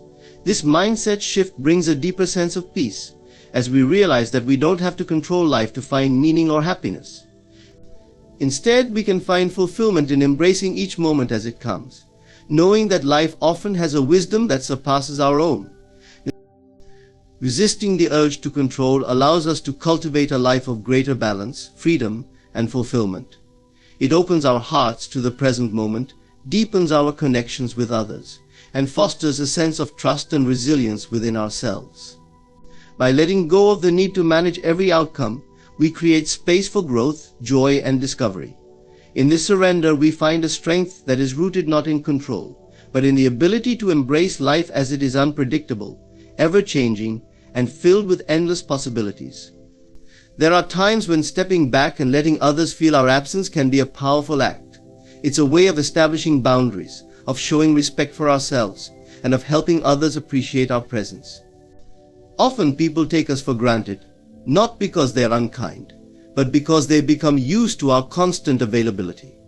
By stepping away, we remind them and ourselves of our value. Letting others feel our absence isn't about playing games or being vindictive. It's about reasserting a sense of balance, allowing others to see what we contribute, and creating space for reflection. Absence has a way of shining a light on things we often overlook. When we're constantly present, our actions, words, and support can fade into the background, becoming expected rather than appreciated. But the moment we remove ourselves, the void we leave can speak volumes. People start to notice what's missing, realizing how our contributions, companionship, or support added to their lives. It's a subtle yet powerful reminder that relationships are not one-sided, that reciprocity and acknowledgement are essential for meaningful connections. By allowing others to experience life without our consistent presence, we give them the opportunity to see the true weight and impact of what we bring. Creating space through absence also provides us with clarity. When we're constantly engaged, it's easy to lose sight of whether our actions are truly valued or merely taken for granted. Absence allows us to step back and observe how people respond to our distance. Do they reach out, show concern, or make an effort to reconnect? Or do they carry on as if nothing's changed? The way others respond can reveal a lot about the dynamics of the relationship, helping us discern who genuinely values our presence and who may only be relying on us out of convenience. This clarity can empower us to make better choices about where to invest our time and energy. Stepping back can also encourage personal growth, both for ourselves and for others. When we're constantly available to offer support, advice, or companionship, we sometimes inadvertently prevent others from learning to navigate challenges on their own. So, by creating distance, we allow people to rely on themselves, to confront situations without our immediate intervention, and to develop their own resilience. For us, stepping back offers a chance to focus on our own growth. We can invest in our own passions, nurture our mental and emotional well-being, and rediscover who we are outside of our relationships. Absence in this way becomes an act of self-love and self-respect, reminding us that we are whole and complete on our own. Absence is a way of setting boundaries, a reminder that our time, energy, and presence are not to be taken for granted. Boundaries are essential for healthy relationships. They prevent burnout and resentment by ensuring that our needs are acknowledged alongside others. When we are constantly available, we sometimes forget to care for ourselves. By stepping back, we're establishing a boundary that says, I am here for you, but I also value myself. This boundary doesn't mean we care any less. It simply means we recognize our own worth and expect others to do the same. Letting others feel our absence can also strengthen relationships by bringing a renewed sense of appreciation. Absence creates space for reflection both for us and for those we step away from. When we are no longer present, those close to us have a chance to realize what we mean to them. They may come to appreciate the small acts of kindness, the support, and the presence they once took for granted. And when we eventually reconnect, there is often a deeper level of appreciation, a renewed commitment to valuing each other. The time apart allows both sides to see the relationship with fresh eyes, fostering a deeper and more balanced connection. It's also important to understand that letting others feel our absence is not about manipulation. It's about honoring ourselves and respecting the natural rhythms of relationships. Sometimes we may feel compelled to give endlessly, to always be available, especially for those we care about.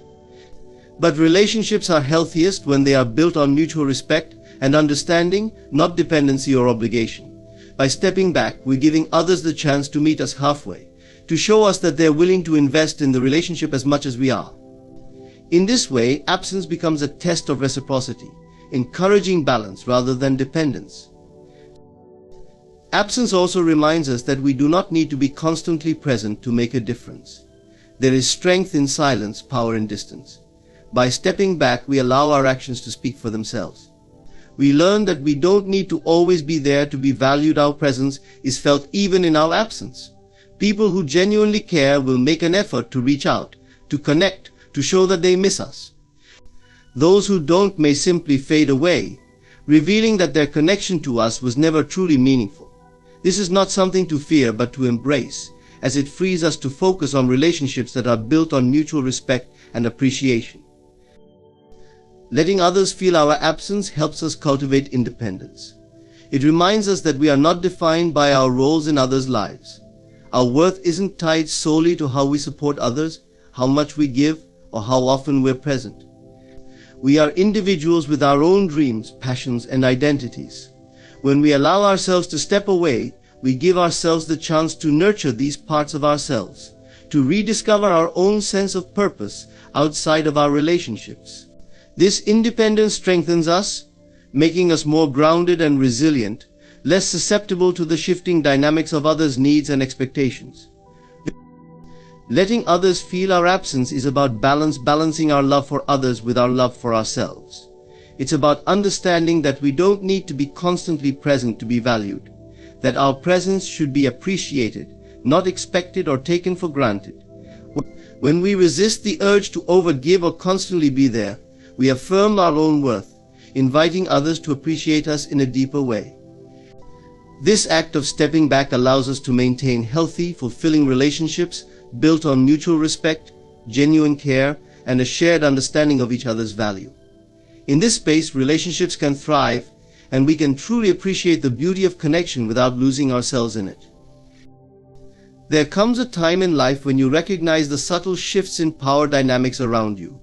Power is not always about authority, titles, or control. It's often a quiet energy exchange that can determine the quality of our relationships, our confidence, and ultimately our lives. Watching the shift in power doesn't require grand gestures or confrontations. Instead, it involves self-awareness, restraint, and the ability to understand and leverage the unspoken influence that resides within each of us. As we navigate relationships and social settings, observing these shifts allows us to see where our energy flows, how it impacts others, and how we can use this understanding to elevate ourselves without engaging in direct conflict. Power dynamics are at play in all relationships, personal, professional, and social. Often we hand over our power unconsciously, thinking that by pleasing others or fulfilling their expectations, we'll be accepted or valued. But true power never stems from seeking validation outside ourselves.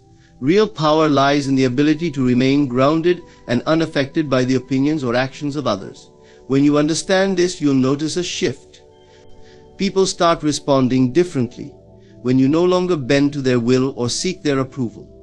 They realize that you are not easily influenced, that you have a solid core, and that you respect yourself enough to set boundaries. Watching the shift in power begins with self-mastery. When you know who you are, your worth isn't contingent on someone else's acknowledgement or rejection. You stand firm in your values, recognizing that power starts from within. This doesn't mean you disregard others or dismiss collaboration. It simply means you're anchored in your identity, and your actions reflect your integrity, not someone else's expectations.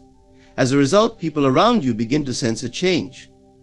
They may initially resist or challenge it, but eventually they start to respect the boundaries you've set.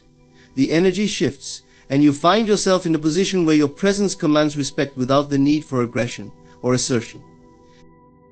One of the most significant indicators of a shift in power is silence. Silence can be one of the most powerful tools in any situation. When you're not rushing to fill gaps in conversation, when you don't react impulsively, or when you don't feel the need to defend every action, you hold a quiet strength. People sense this, and they often become more reflective in your presence. They may even become uncomfortable, because silence, when used effectively, has a way of revealing truths that words can often hide. By maintaining silence, you allow others to see the weight of their own actions and words. You demonstrate that you're not swayed by petty conflicts or the need for validation. Non-reactivity is another important component of observing power shifts. When someone is used to getting a specific reaction from you, whether it's anger, appeasement, or submission, they're maintaining a certain level of control over you. By choosing not to react, by pausing and observing instead, you alter the dynamic. Suddenly, they're left to deal with their own emotions and motives without your participation. This withdrawal of energy is powerful. It shows that you're in control of your responses, that you're not a puppet to others' provocations or manipulations. The shift here is subtle but impactful. They begin to understand that you can't be easily swayed or influenced, and the balance of power starts to tip in your favor. To truly embrace this shift in power, you must also practice detachment. Detachment doesn't mean you don't care, it means you're not emotionally invested in trying to control outcomes or people. Detachment is freedom. When you're not tied to the need to manage every situation or dictate every interaction, you hold an elevated form of power. Others will recognize that you're not looking to control or manipulate, and this often inspires a deeper level of respect. People sense when you're genuinely free from attachment, and they realize that you're not dependent on their approval or validation. This independence is magnetic, and it naturally shifts the balance of power in your direction. Self-assurance is another component of this shift. When you project confidence, not arrogance, but genuine self-assurance, people are drawn to it. They feel the steadiness of your presence, and in turn, they may begin to question their own approach. People who were once dominant or controlling may find themselves unsure of how to interact with you. They may soften, recognizing that their usual tactics have little effect. In relationships, when you are secure in yourself, the other person can no longer leverage your insecurities or weaknesses. This awareness shifts power in subtle but profound ways, allowing you to remain true to yourself without bending under pressure. A vital part of watching the shift in power is also observing how others treat you when you respect yourself. People treat us in alignment with the energy we project. When you respect yourself, when you value your time and your well-being, others will naturally start to follow suit. This isn't about demanding respect, it's about embodying it so fully that it becomes part of the way people perceive you. People who previously took you for granted may become more considerate, realizing that you are no longer willing to overextend yourself to accommodate their needs. This shift creates healthier, more balanced relationships, as people recognize the limits of your generosity and presence. Setting boundaries is also fundamental in this process. Boundaries are not walls but guidelines for how we want to be treated. When you set clear boundaries and consistently uphold them, people understand that there are limits to how far they can go. This changes the power dynamics because boundaries are a form of self-respect and self-protection. People who honor these boundaries are those who respect you, while those who challenge them often reveal their true intentions. The shift in power here is decisive. You are no longer at the mercy of others' demands or expectations, and you reclaim your right to define the terms of your interactions. A shift in power comes from authenticity. Authenticity means you are who you say you are. There's no pretense or facade. When you're authentic, you're unshakable. You're not acting or pretending to be something you're not, and this makes you resilient. Authenticity is a form of quiet strength that speaks for itself. People respect those who are unapologetically themselves because they sense that authenticity is rare. As you embrace your truth, others begin to see the real you, and they're less likely to try to control or manipulate. They see that you're not playing games, that you don't wear masks, and this authenticity establishes a form of power that's grounded, unwavering, and deeply respected. Watching the shift in power is an internal journey of growth, strength, and self-discovery. It requires patience and consistency, but it leads to a profound understanding of yourself and your relationships.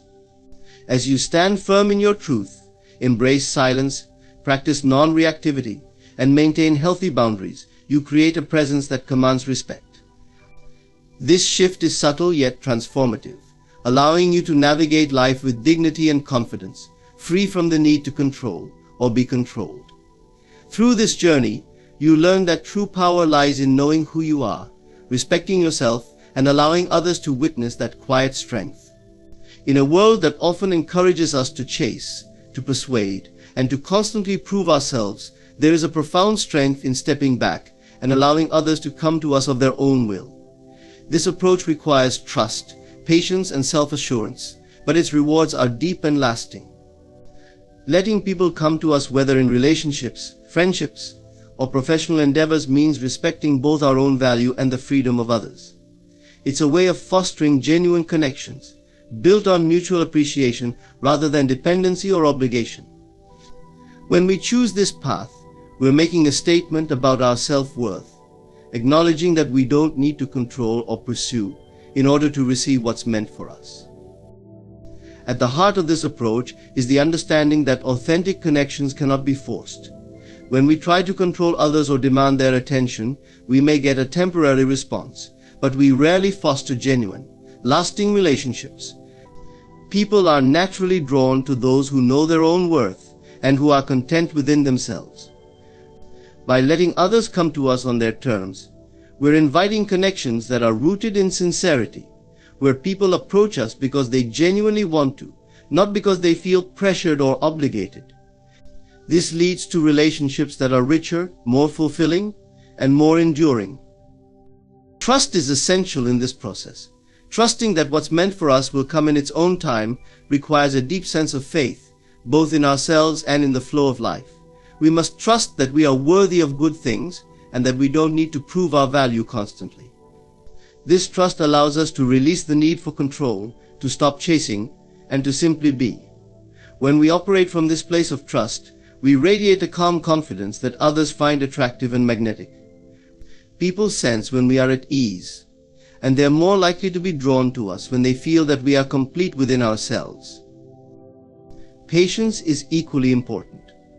Letting others come to us means accepting that we may not get what we want immediately or in the way we envisioned. Patience teaches us to embrace the natural rhythm of things rather than trying to rush or force outcomes. When we allow others the time and space to make their own choices, we're giving them the freedom to come forward because they genuinely desire our presence. This space for choice is invaluable. It's the foundation of respect, both for ourselves and for the other person. True connection isn't about instant gratification, it's about building something meaningful that stands the test of time. Stepping back also cultivates self-assurance. When we're not constantly seeking approval or chasing after others, we're showing that we know our own worth. This confidence speaks louder than words. People are naturally drawn to those who are comfortable in their own skin, who don't feel the need to impress or conform. By embracing this self-assurance, we create an inner stability that is attractive to others. They see that we're not needy, that we don't require their validation to feel complete, and this independence often encourages them to move toward us with genuine interest. Another key aspect of letting others come to us is the cultivation of inner peace. When we're not constantly looking outward, seeking validation, or trying to make things happen, we free up energy to focus on our own growth and fulfillment. This shift inward creates a sense of peace that others can feel when they're around us. People are naturally drawn to those who emanate calm and serenity. When we're at peace within ourselves, we're not projecting our needs or insecurities onto others, and this creates an environment where people feel comfortable approaching us, knowing they're not being manipulated or controlled. Allowing others to come to us of their own will also mean embracing detachment. Detachment doesn't mean indifference, rather, it's the freedom that comes from not clinging to a specific outcome. When we're detached, we can genuinely enjoy the present moment without worrying about what will happen next. This openness creates a welcoming energy. People sense that we're not attached to how they respond, and this lack of pressure makes them feel free to engage in a way that's authentic. Detachment is a powerful form of self-respect. It's a recognition that we're whole as we are, and that we're open to receiving, but not dependent on it for our happiness. Respecting the freedom of others is fundamental to letting them come of their own will. True respect means allowing others to make their own choices without interference or pressure.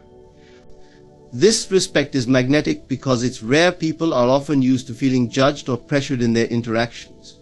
When we respect their freedom, they feel safe, knowing they can approach us without fear of judgment or expectation. This creates a foundation of trust and equality in the relationship, allowing for a deeper, more honest connection to form.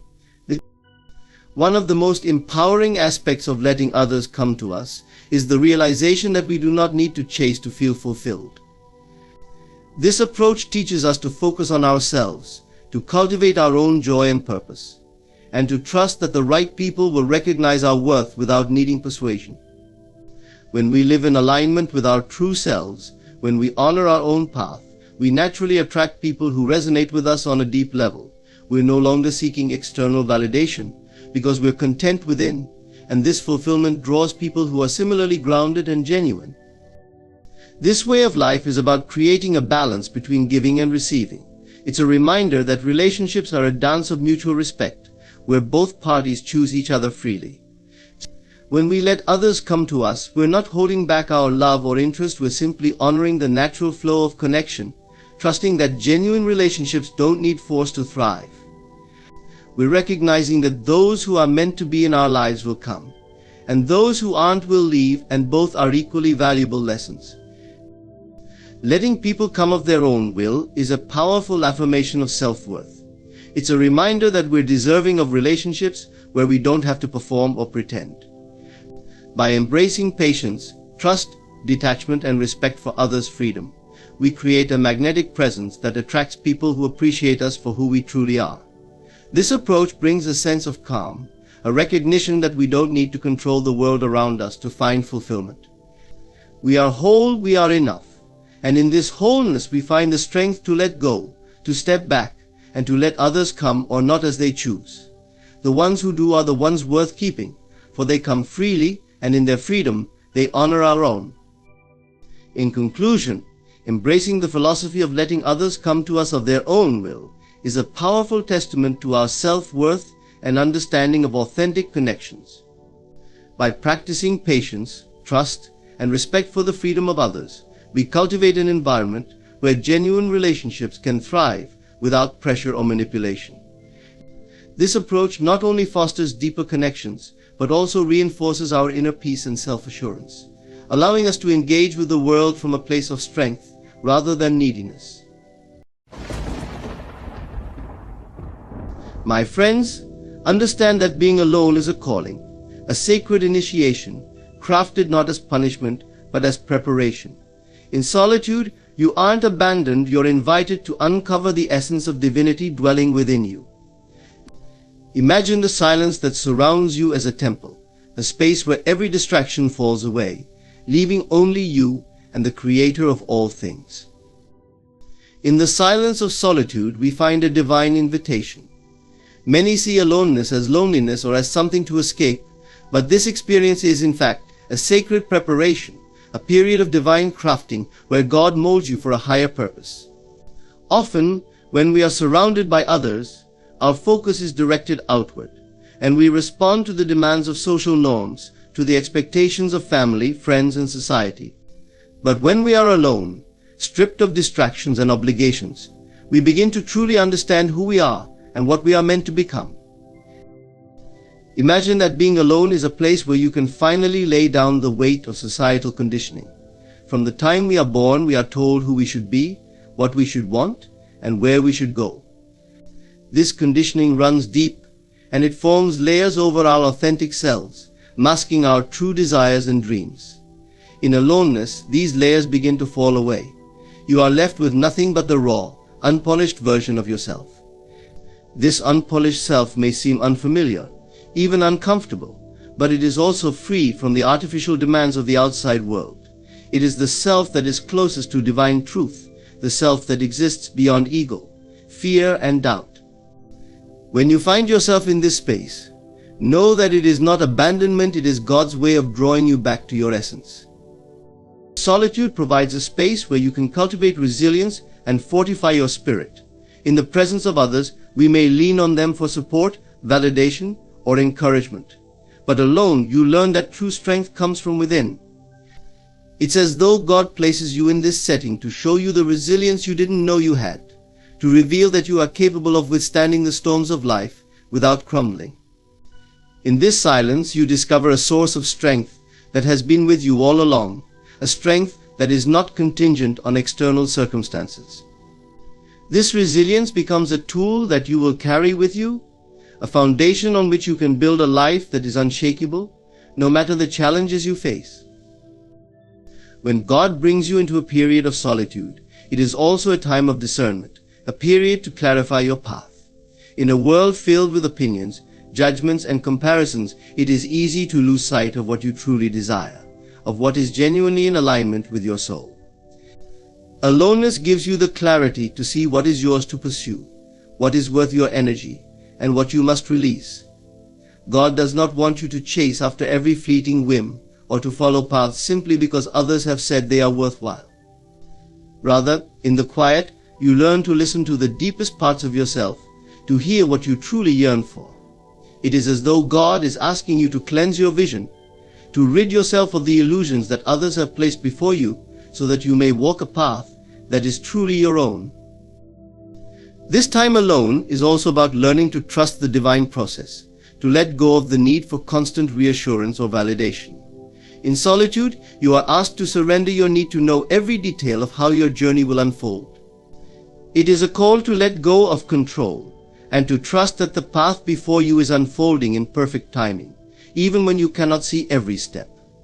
This trust is essential because it creates a faith that is unbreakable, a faith that endures even in the face of uncertainty.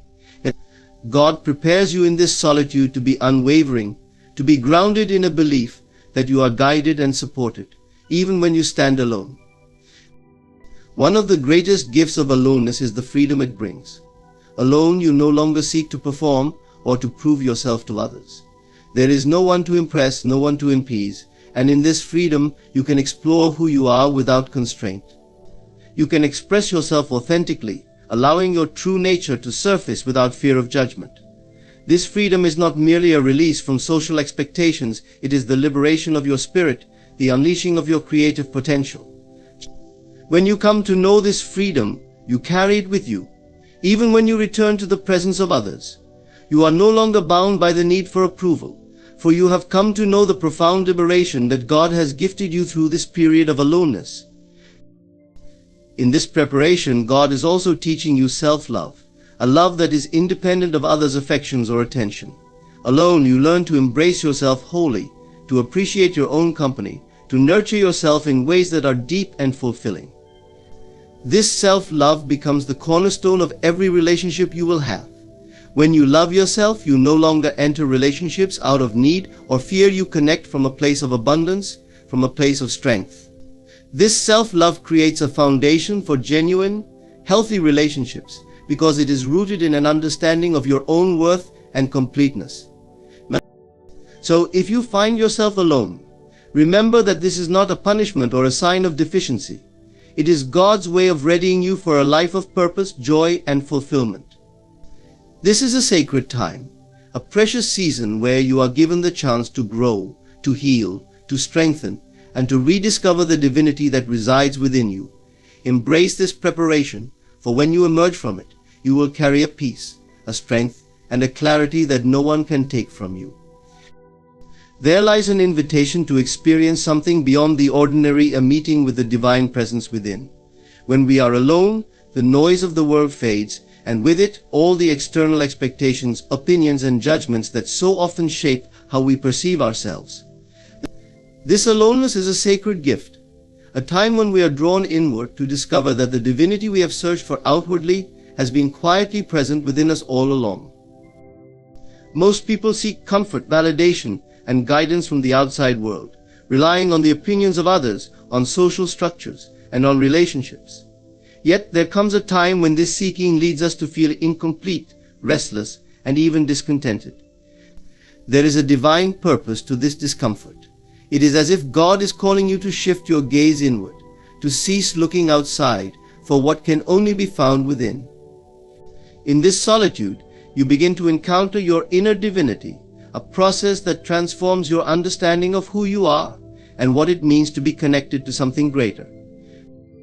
In moments of solitude, we confront the layers of ourselves that we may have hidden, ignored, or dismissed.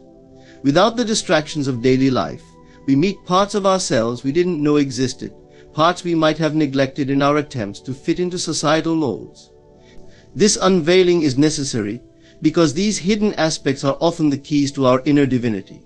Divine truth resides not in some lofty, unattainable part of us, but in these very parts we may have overlooked. Through accepting these facets of ourselves, we come to understand that divinity is not something external or foreign. It is the very essence of who we are at our core. Encountering this inner divinity is a process of deepening self-awareness. It is as though the light within begins to shine brighter, illuminating the beliefs, patterns, and emotions that cloud our vision of ourselves. Through this illumination, we start to see our true nature, a nature that is compassionate, wise, and inherently connected to the divine source. The more we connect with this aspect of ourselves, the less dependent we become on external approval, and the more we begin to rely on the guidance of this inner voice, this divine presence that knows our path more intimately than anyone else ever could. This journey within also brings us face to face with our fears and doubts. In solitude, we have no one else to hide behind, no distractions to shield us from our insecurities. It can be an uncomfortable experience as we confront the voices of fear and inadequacy that have, perhaps unconsciously, driven many of our choices. Yet it is here, in the midst of these fears, that the divine presence within begins to make itself known. Instead of being swallowed by these fears, you start to see them as temporary, as illusions born from past conditioning rather than as reflections of your true self. The inner divinity begins to emerge as a voice of calm, of reassurance, a steady presence that tells you that you are enough, that you are guided, and that there is nothing to fear. Through this encounter, a profound sense of peace and trust begins to develop. You start to understand that you are connected to something vast and wise, something that has always been guiding you. In those quiet moments, you realize that the divine within you is not separate from you, it is you. It is the source of your intuition, your inspiration, and your strength. This realization is transformative because it shifts the way you move through life. No longer do you seek answers from others as fervently as you once did. You learn to trust the insights and wisdom that arise from within, knowing that this inner guidance is aligned with the divine plan for your life. In connecting with this inner divinity, you also become aware of the love that dwells within you, a love that is not dependent on any external conditions. This love is unconditional, boundless, and deeply healing. It is the love of the divine that sees you as whole, as complete, just as you are. When you connect with this love, you realize that you no longer need to chase after love in the outside world. You are love, and this realization changes the way you relate to yourself and to others. You begin to let go of relationships, habits, and situations that do not honor this divine love within you. In their place, you cultivate relationships and circumstances that reflect the peace, joy, and love you now carry within. This encounter with your inner divinity also awakens a sense of purpose. You understand that you are not here by accident, that your life has meaning beyond mere survival or superficial success.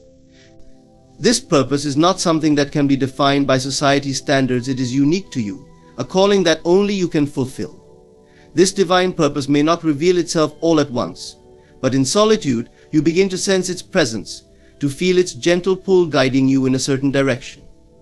You realize that your purpose is not something you have to strive for or achieve in the traditional sense. It is an unfolding, a journey of becoming that is guided by the divine presence within. In this sacred encounter with your inner divinity, you find a source of strength, love, and wisdom that empowers you to live authentically. You no longer feel the need to conform to the expectations of others or to seek approval from the outside world. Instead, you move forward with a deep sense of peace, knowing that you are guided and supported by the divine presence within. This inner divinity becomes your compass, leading you toward experiences, relationships, and opportunities that are aligned with your true self. When you encounter your inner divinity, you begin to live a life that is grounded, purposeful, and filled with a sense of connection to something greater. You understand that you are never truly alone, because the divine presence within you is always there, guiding you, loving you, and supporting you on every step of your journey. In the stillness of silence, there is a power that cannot be found amidst the constant noise and activity of the outside world. Silence often feels daunting because in it we are left with only ourselves, our thoughts, our fears, and our hopes. But it is in this very silence that an unshakable strength is born, a strength that isn't dependent on external forces, a strength rooted deeply within the soul. When you allow yourself to step away from the noise, from the distractions of daily life, you create space for something profound to unfold within you. Silence strips away the demands and expectations that society places upon you, as well as the identities you might take on to meet those demands. When the external voices fade, you begin to hear the voice within. This is the voice of your true self, your inner wisdom, and ultimately the divine. Strength born from silence isn't about hardening yourself or pushing through life's challenges by sheer force. It's about becoming resilient through understanding and inner peace. You come face to face with who you truly are, beyond roles, titles, or labels. When you sit with yourself in this way, there is no one to impress, no one to convince. You are left with only yourself, which can initially be uncomfortable. All your insecurities, doubts, and fears rise to the surface when there is nothing to distract you from them. But instead of being overwhelming, this process is transformative. In the silence, you start to see these fears for what they truly are, thoughts and feelings that, while powerful, do not define you.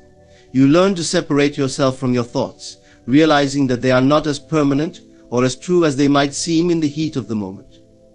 You begin to experience a deeper, more resilient part of yourself, your awareness, your consciousness, the part of you that remains unchanged by external circumstances.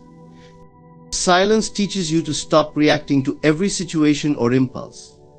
Often, life can feel like a series of reactions, one after another, as we rush from one task to the next, trying to keep up with external expectations.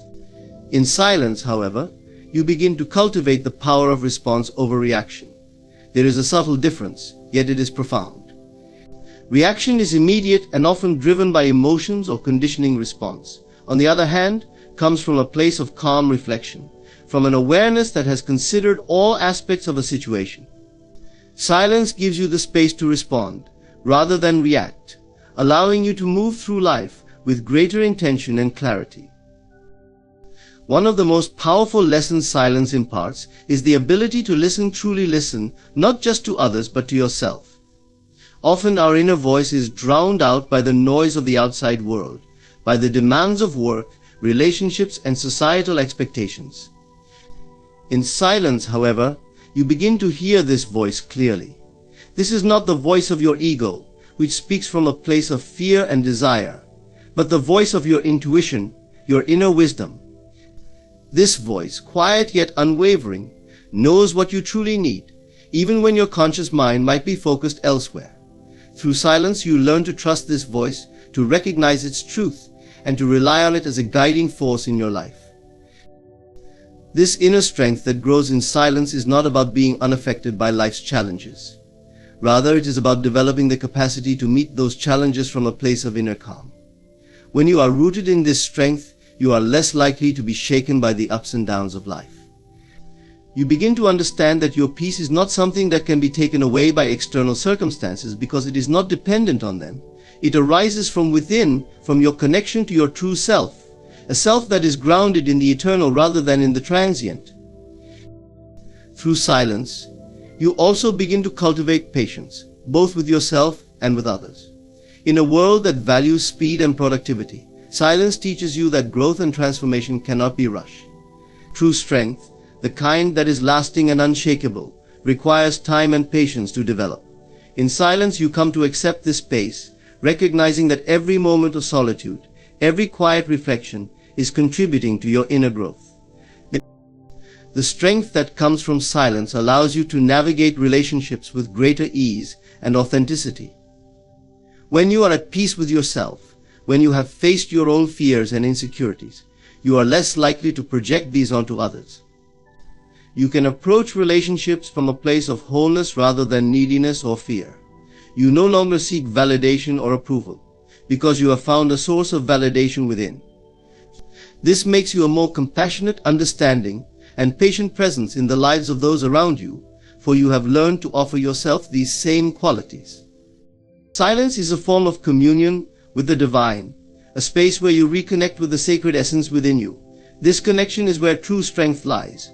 You realize that you are never truly alone, that there is a presence within you that is vast, wise, and unconditionally loving. And this presence is your source of strength, a strength that can face any challenge, because it is not limited by the human mind or body. It is a strength that arises from your connection to the infinite, to the divine that exists within you and around you. In a world that often sees silence as empty or passive, you come to understand that it is, in fact, full of potential and power. It is in silence that you gather the courage to pursue your deepest dreams, to honor your true self, and to live a life that is aligned with your highest purpose. This strength through silence is not something that you can measure or quantify, but it is felt in every decision you make, in the peace you carry, and in the resilience you exhibit. It is the strength of knowing who you are, of being connected to something greater than yourself, and of moving through life with a sense of purpose and calm that no external force can disrupt. So if you find yourself in silence, embrace it. Let it become your sanctuary, a place where you return again and again to reconnect with your inner strength. I end the journey towards self-discovery. There comes a point where we must confront and understand the nature of our desires. Desires are the motivating forces of our lives. They shape our actions, color our perceptions, and dictate much of our experience. But not all desires serve our highest good. Many desires are rooted in temporary satisfaction, in ego, and in attachment to the material world. The process of purification is not about eliminating desire, but about transforming it, understanding which desires truly serve our spiritual growth, and which ones keep us bound to illusion and limitation. Purification of desires is a gradual shedding of the layers that separate us from our true nature. The desires that arise from fear, from the need to prove ourselves, or from a sense of lack, are like clouds obscuring the light of our inner self. These desires can feel urgent and consuming, pushing us to seek fulfillment in ways that are often fleeting. Yet over time, these same desires reveal their inability to bring us lasting happiness, as they are tied to an ever-changing world. In the silence of reflection, we begin to see that many of our desires do not come from a place of wholeness. Rather, they are attempts to fill an emptiness that can only truly be satisfied by connecting with the divine. The first step in this purification is awareness, becoming conscious of the nature and origins of our desires. Without judgment or guilt, we observe ourselves, looking closely at the motivations behind our wants. Are they born from fear of missing out, from a need to impress, or from a desire to control? Often, what we think we want is not the object itself, but the feeling we believe it will bring: security, love, validation, or power. Through self-inquiry, we begin to distinguish between desires that are transient and self-centered, and those that come from a place of genuine love, compassion, and truth. As we purify our desires, we begin to recognize that many of our wants were reflections of social conditioning rather than authentic expressions of our soul. Society often tells us that success, wealth, status, and popularity are the markers of a meaningful life. However, when we examine these values in the quiet of introspection, we may find that they hold little real satisfaction. True fulfillment comes not from conforming to societal expectations, but from aligning with our inner calling, our higher purpose. Purified desires are those that reflect the essence of who we are beyond our personality and our social roles. They are the desires that nourish our spirit, that guide us towards self-realization rather than self-aggrandizement. The process of purification also involves letting go of attachment. Many of our desires are tied to a specific outcome or result, and when we cling to these expectations, we create suffering. Attachment makes us believe that our happiness depends on obtaining or achieving something outside ourselves, whether it's a particular job, a relationship, or a certain lifestyle. In truth, these external attachments often distract us from our inner peace. To purify desire is to release the need for any specific outcome and to embrace a sense of trust in the unfolding of life. When we let go of attachment, we open ourselves to the possibility that there may be a higher plan, a divine wisdom guiding our lives in ways that we may not immediately understand. purified desire then becomes a desire for connection, for truth, and for love. It is no longer about accumulating or achieving, but about aligning with our divine nature. This desire is unselfish. It seeks not to take but to give, not to possess but to experience. When our desires are purified, they transform into expressions of service, compassion, and love. Rather than seeking to gain something from the world, we become inspired to bring forth our gifts, to share our light, and to uplift others. This shift from selfish to selfless desire is a profound transformation, one that brings a deep sense of peace and fulfillment. This purification process is not one of deprivation but of liberation. As we release the desires that no longer serve us, we free ourselves from the burdens and limitations they impose. We become lighter, more open, more present to the beauty of each moment. The purified desires do not pull us out of the present into a future that may or may not come to pass. They allow us to fully inhabit each moment, to engage with life as it is. This presence brings with it a joy that is independent of circumstances, a joy that arises from within and is not contingent on anything outside ourselves. Through this purification, we also come to see that desire itself is an expression of the divine impulse within us. It is not that desires are inherently wrong, but that they need to be aligned with the true nature of our being. When we purify our desires, we align them with the highest good, with the intention to grow, to love, to understand, and to serve. In doing so, our desires become expressions of the divine will, and we find that our life flows with a sense of harmony and purpose. The journey of purification is not a one-time event, but an ongoing process. As we grow, we encounter new layers of desire, new attachments to release, and deeper truths to embody. This path requires patience, compassion, and honesty with ourselves. It is a journey of self-discovery that brings us closer to our true nature and to the divine presence that resides within us. In purified desire, we find a profound sense of freedom. No longer are we chasing after fleeting goals or temporary pleasures. Instead, we are motivated by a love for life itself, a desire to experience the depth and beauty of existence in every form. This purified desire is expansive and inclusive. It connects us to all of life, to the oneness that underlies all of creation. Through it, we transcend the small self and step into a larger, more universal expression of who we are. Purification of desires brings us into alignment with the divine purpose for our lives. We find that our desires, once purified, become the very means through which the divine expresses itself in the world. They are no longer about self-gain, but about self-realization, about fulfilling the purpose for which we were created. Through purified desires, we become instruments of peace, love, and light, and in this we find the fulfillment we have always sought. The journey toward unveiling one's authentic self is a journey homeward, a path to rediscovering the true essence that lies beneath layers of conditioning, expectations, and roles adopted through life. For most, the notion of self is shaped largely by the outer world. We take on roles assigned by family, society, and career, and in doing so, we often lose sight of our innermost self, the one that existed before any labels, titles, or masks were applied. Unveiling the authentic self requires courage, reflection, and a willingness to go beyond the familiar territory of ego-driven identities into the boundless landscape of our true nature. To begin this process, we must first understand that the authentic self is not something created, it is something uncovered. Beneath the myriad layers of identity, preferences, and social personas, there is a core self that has remained unchanged. This self is constant, unaffected by the opinions of others, unaltered by success or failure, and untouched by life's passing circumstances. Yet to access this core self, we must be willing to examine and question the illusions we've accepted as me.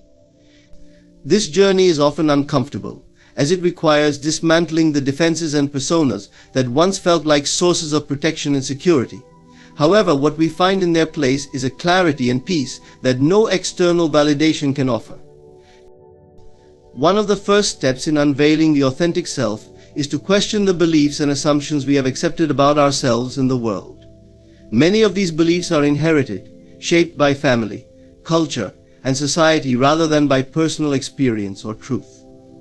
We are told who we should be, what success looks like, and how we ought to behave.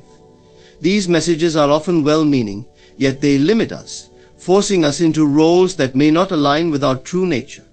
But through honest self-inquiry, we begin to see which parts of our identity are truly ours and which are borrowed from others. This is a process of letting go, of recognizing that our authentic self does not need to conform to any external standards. It exists independently, whole and complete, beyond any conditioning. To unveil the authentic self, we must also become comfortable with solitude and introspection. In silence, free from the expectations of others, we create a space for our true nature to emerge.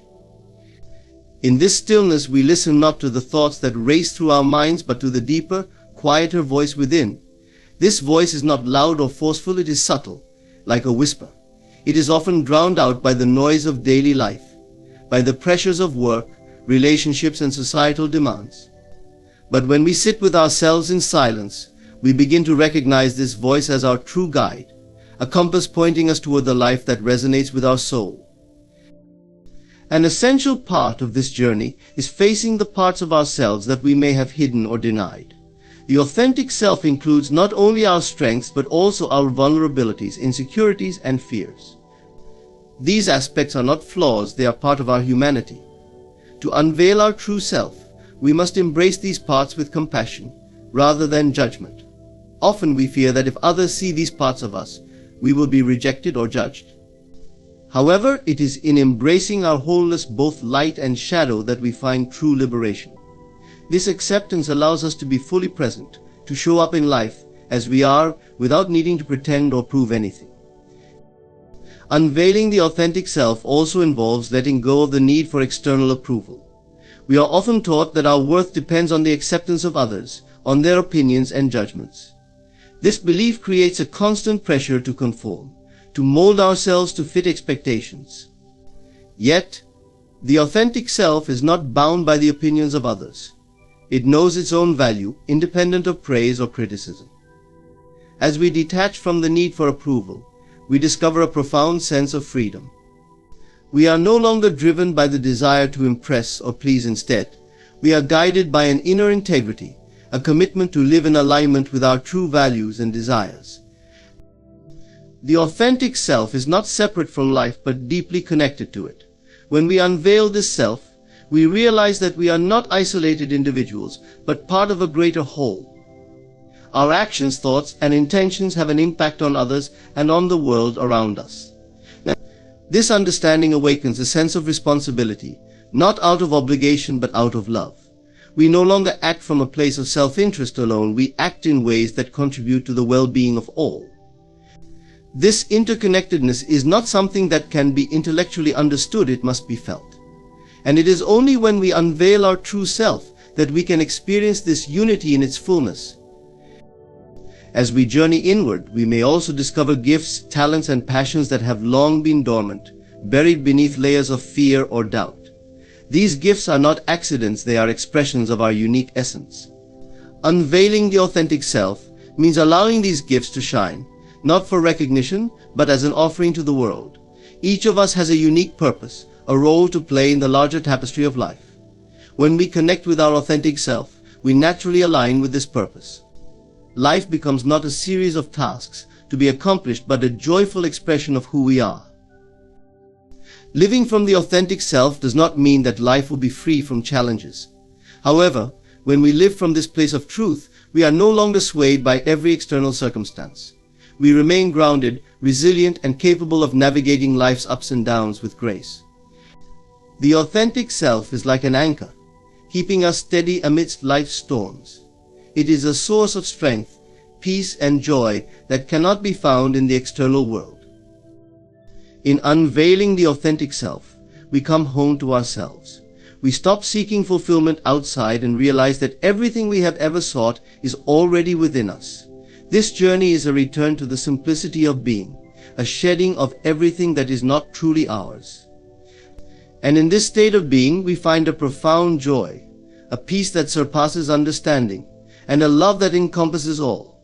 It is a journey worth taking, for in unveiling our authentic self, we discover the beauty, power, and divinity that resides within. This is our true nature, our essence, and our greatest gift to the world. Building faith and trust is an inner journey, a conscious cultivation of belief in both the unseen forces of the universe and the deep wisdom within ourselves. Faith and trust, though often spoken of together, are distinct yet intertwined qualities. Faith is the invisible thread that connects us to something greater than ourselves, an abiding confidence in the guidance of a higher power or the intelligence of life itself. Trust, on the other hand, is the willingness to lean into that connection, to release control and open to life as it unfolds. Together they empower us to face uncertainty, adversity, and the unknown with grace and resilience.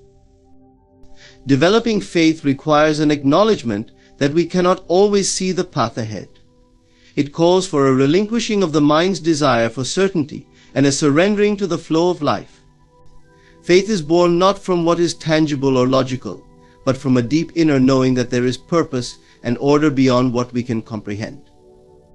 This knowing often emerges from personal experience, moments of synchronicity, the feeling of being guided, or the realization that some unseen force has sustained us even in our darkest times. Building faith, then, is like strengthening a muscle. It grows through conscious practice, through turning inward and listening to the quiet wisdom that arises when we stop looking outward for validation. One of the most powerful ways to cultivate faith is to become comfortable with uncertainty.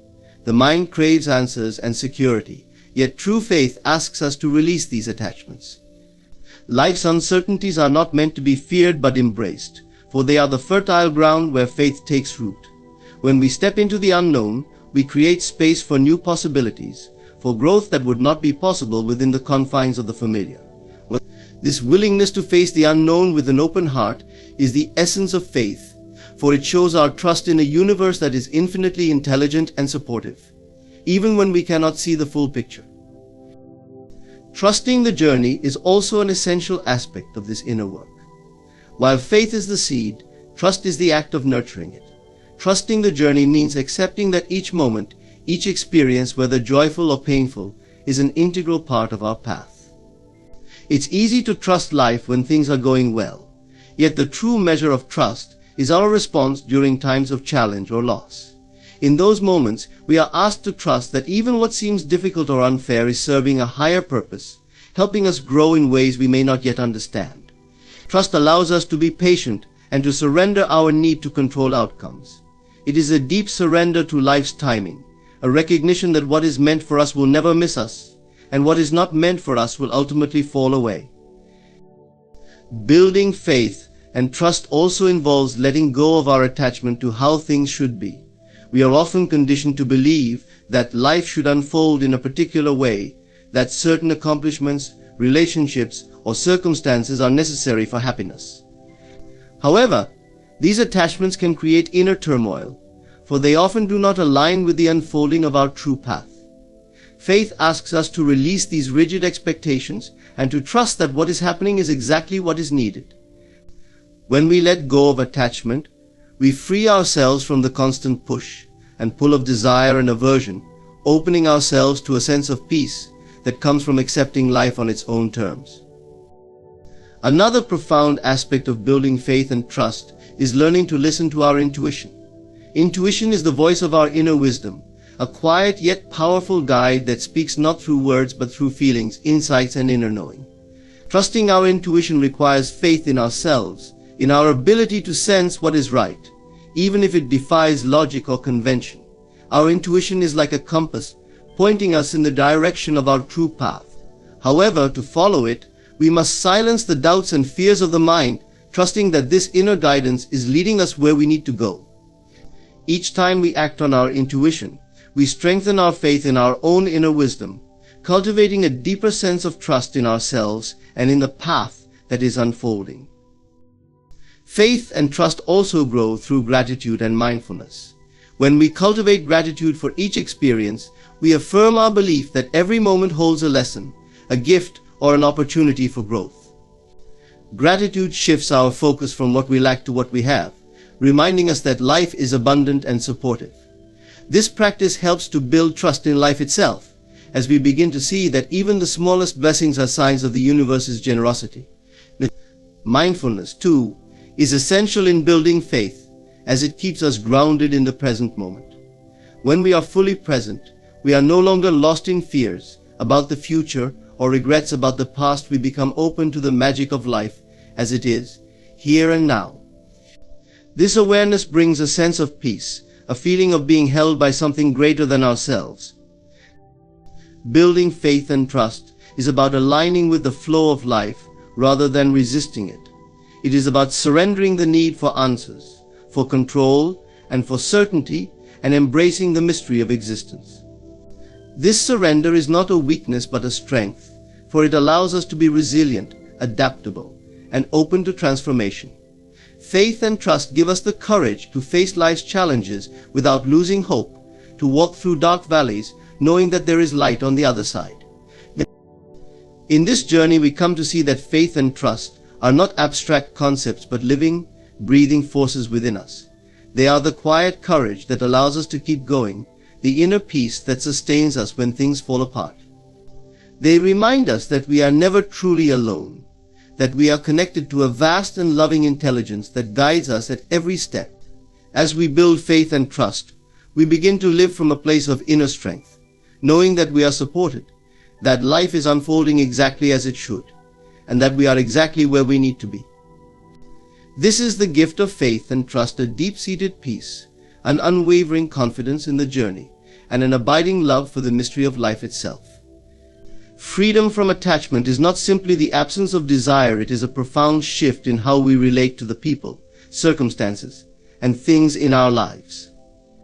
Attachment binds us, not because we care deeply, but because we begin to believe that our happiness, worth, or identity depends on something outside of ourselves. This belief traps us in a cycle of need and dissatisfaction, creating a constant chase for fulfillment that ultimately leaves us feeling empty or restless. True freedom from attachment is the liberation of the self, a return to inner wholeness where our sense of joy and peace is no longer reliant on external conditions. To begin the journey toward freedom from attachment, we must first understand the nature of attachment itself. Attachment stems from our tendency to equate having with being. We attach ourselves to possessions, people, or achievements because we believe that they define us. Society often reinforces this attachment by promoting the idea that success, relationships, or status can provide lasting happiness. But as soon as we begin identifying with these things, they become conditions for our contentment. We become anxious, fearing their loss, or constantly striving to obtain them. This creates a mindset where our inner state is dictated by the presence or absence of external factors, placing us in a cycle of dependency that restricts our ability to experience true joy and peace.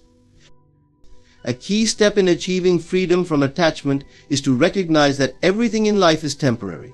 People, possessions, situations, they all come and go. No matter how tightly we cling to them, we cannot prevent change or loss. Recognizing this impermanence does not mean we become detached in a cold, indifferent way. Rather, it allows us to appreciate each experience, each relationship, each moment, without expecting them to last forever or define us. By accepting the temporary nature of life, we free ourselves from the fear of loss. This doesn't diminish our love or passion, it deepens it, as we become present with what is, valuing each moment for itself rather than as a means to an end. Another aspect of freeing ourselves from attachment involves letting go of the belief that external achievements or possessions will bring lasting happiness. While it's natural to have goals, aspirations, and dreams, attachment forms when we begin to believe that these achievements are essential for our fulfillment. We chase success, validation, or material gains, thinking that these will complete us. But this form of attachment is rooted in a sense of lack, a feeling that we are somehow incomplete or unworthy as we are. True freedom is recognizing that we are already whole, that our worth is inherent and not dependent on what we achieve or possess. When we understand this, our pursuits become expressions of joy and creativity rather than attempts to fill an inner void. Freedom from attachment also means releasing the need to control others or circumstances. Often we attach to the idea of things turning out a certain way or to people behaving as we wish. This attachment to outcomes creates suffering, as life rarely conforms to our expectations. When we are bound by attachment, we become reactive, resisting or fighting what we cannot control. True freedom lies in surrendering to the flow of life, allowing things to unfold as they are meant to, without imposing our will or insisting on specific outcomes. This does not mean we stop caring or cease to act. It means we release the need for things to happen on our terms, trusting that life's unfolding has a wisdom beyond what we can always see. In relationships, freedom from attachment is about loving without clinging. Attachment in relationships arises when we depend on others for our sense of identity, happiness, or security. This can lead to possessiveness, fear, and control, as we become invested in the other person fulfilling our needs. True freedom allows us to love from a place of abundance rather than lack. We cherish the people in our lives without feeling the need to possess them or fearing their departure. This kind of love respects the individuality of each person, allowing both to grow and evolve without the constraints of dependency. Loving without attachment means finding joy in the connection itself, not in what we can gain or how it fulfills us. It is a love that liberates rather than confines. The practice of mindfulness is a powerful tool for cultivating freedom from attachment. Mindfulness brings us into the present moment, where attachment has no place. When we are truly present, we are not longing for the future or clinging to the past. We are simply experiencing life as it is. Mindfulness allows us to observe our desires, fears, and patterns of attachment without judgment, creating a space between ourselves and our reactions. This awareness is the beginning of freedom, as we learn to witness our attachments without being ruled by them. In this space of awareness, we can make conscious choices, rather than reacting impulsively based on ingrained habits of attachment. Gratitude is another powerful practice that fosters freedom from attachment. By cultivating gratitude, we shift our focus from what we lack or fear losing to what we have right now. Gratitude is an acknowledgement of life's abundance, a reminder that our well-being is not dependent on any single thing, person, or outcome. When we live in gratitude, we stop seeking fulfillment outside ourselves. We recognize the richness of each moment. This mindset nurtures contentment, a sense of enoughness, where we feel complete, just as we are. Gratitude breaks the grip of attachment by grounding us in the present and reminding us that life is already a gift, without needing to add anything to it. Freedom from attachment is a path to self-liberation. It does not mean we live without desires or connections. It means we are no longer bound by them. We engage fully with life, love deeply, and pursue our dreams. But we do so with an open hand, allowing life to flow through us without clinging or grasping. In this state of freedom, we experience a profound peace, a sense of wholeness that arises from within. We are no longer caught in the endless cycle of seeking and losing, of fear and desire. Instead, we find joy in simply being, trusting that life will provide what is needed and that our essence, our true self, is beyond the reach of anything transient. To live in this freedom is to experience a love, peace, and fulfillment that is not dependent on circumstances. It is the liberation of the soul, the recognition that we are not defined by what we possess, who we are with, or what we achieve. In this freedom, we are truly ourselves, boundless, complete, and at peace with all that is. This is the essence of a life lived in freedom from attachment, an unshakable joy, an abiding love, and a deep inner peace that transcends the comings and goings of the external world. Manifesting your true desires is an act of aligning your inner world with the power of intention, clarity, and unwavering belief. It is a process of focusing on what is most deeply fulfilling to you, rather than what society, family, or superficial influences might tell you to want. True manifestation requires an inward journey to discover what genuinely lights up your soul, and a commitment to that vision with both mind and heart. It is the art of creating reality from the inside out, using the energy of your thoughts, feelings, and beliefs as the foundation. The first step in manifesting your true desires is self-awareness. Often people are not fully aware of their deepest desires because they are too busy focusing on what they think they should want. Society constantly feeds us ideas about success, relationships, and material goods, and it is easy to confuse these external ideals with our own inner calling. Manifestation begins with quieting external influences and asking ourselves, what truly matters to me? What brings me joy, peace, and fulfillment? In this stillness, we connect with our authentic selves, uncovering the desires that resonate at the core of our being. Self-awareness in manifestation is not just about knowing what you want, it is about discovering why you want it and how it aligns with who you truly are. Clarity is the next vital component in manifesting your true desires. Clear intentions are like seeds that, when planted in the fertile ground of your mind, have the potential to grow into reality. Ambiguity weakens the power of manifestation, as scattered intentions yield scattered results. To manifest successfully, take the time to create a vivid mental picture of what you want, allowing every detail to come alive in your mind. The more precisely you can define your vision, the stronger your ability to attract it. Imagine not only what this desire looks like, but also how it feels. Engage all your senses in this vision, so it becomes an experience in your mind and heart, as if it were already present. This clarity sends a powerful message to the universe and to your subconscious mind, saying, "This is my true desire, and I am ready to receive it." Belief is the fuel that powers manifestation. Without belief, even the most vivid desire remains a distant wish. You must believe in your ability to bring your desires into reality, regardless of current circumstances or past limitations. But this belief is more than mere optimism. It is a deep-seated conviction that what you desire is not only possible but is already on its way to you. Belief does not require you to know how everything will unfold. It only asks you to trust that the how will reveal itself in time. When you cultivate this faith, you align your thoughts and emotions with the frequency of your desire. This alignment allows the process of manifestation to flow naturally, unhindered by doubt or fear. Every time doubt creeps in, consciously replace it with thoughts of confidence and trust, reinforcing the belief that your desire is inevitable. An essential part of manifesting your true desires is embracing the power of gratitude. Gratitude amplifies the energy of abundance within you, shifting your focus from lack to fulfillment. Instead of focusing on what you do not have, gratitude trains you to appreciate what is already present in your life. This state of appreciation raises your vibration, bringing you into alignment with more experiences that reflect abundance and joy. By being grateful for your desires as if they are already fulfilled, you send a powerful signal that you are open and ready to receive. This mindset shifts your energy from a state of wanting and needing to a state of abundance and receptivity. Gratitude, therefore, is not only a tool for happiness, it is a magnetic force in the process of manifestation. Aligned action is another crucial step in manifesting your desires.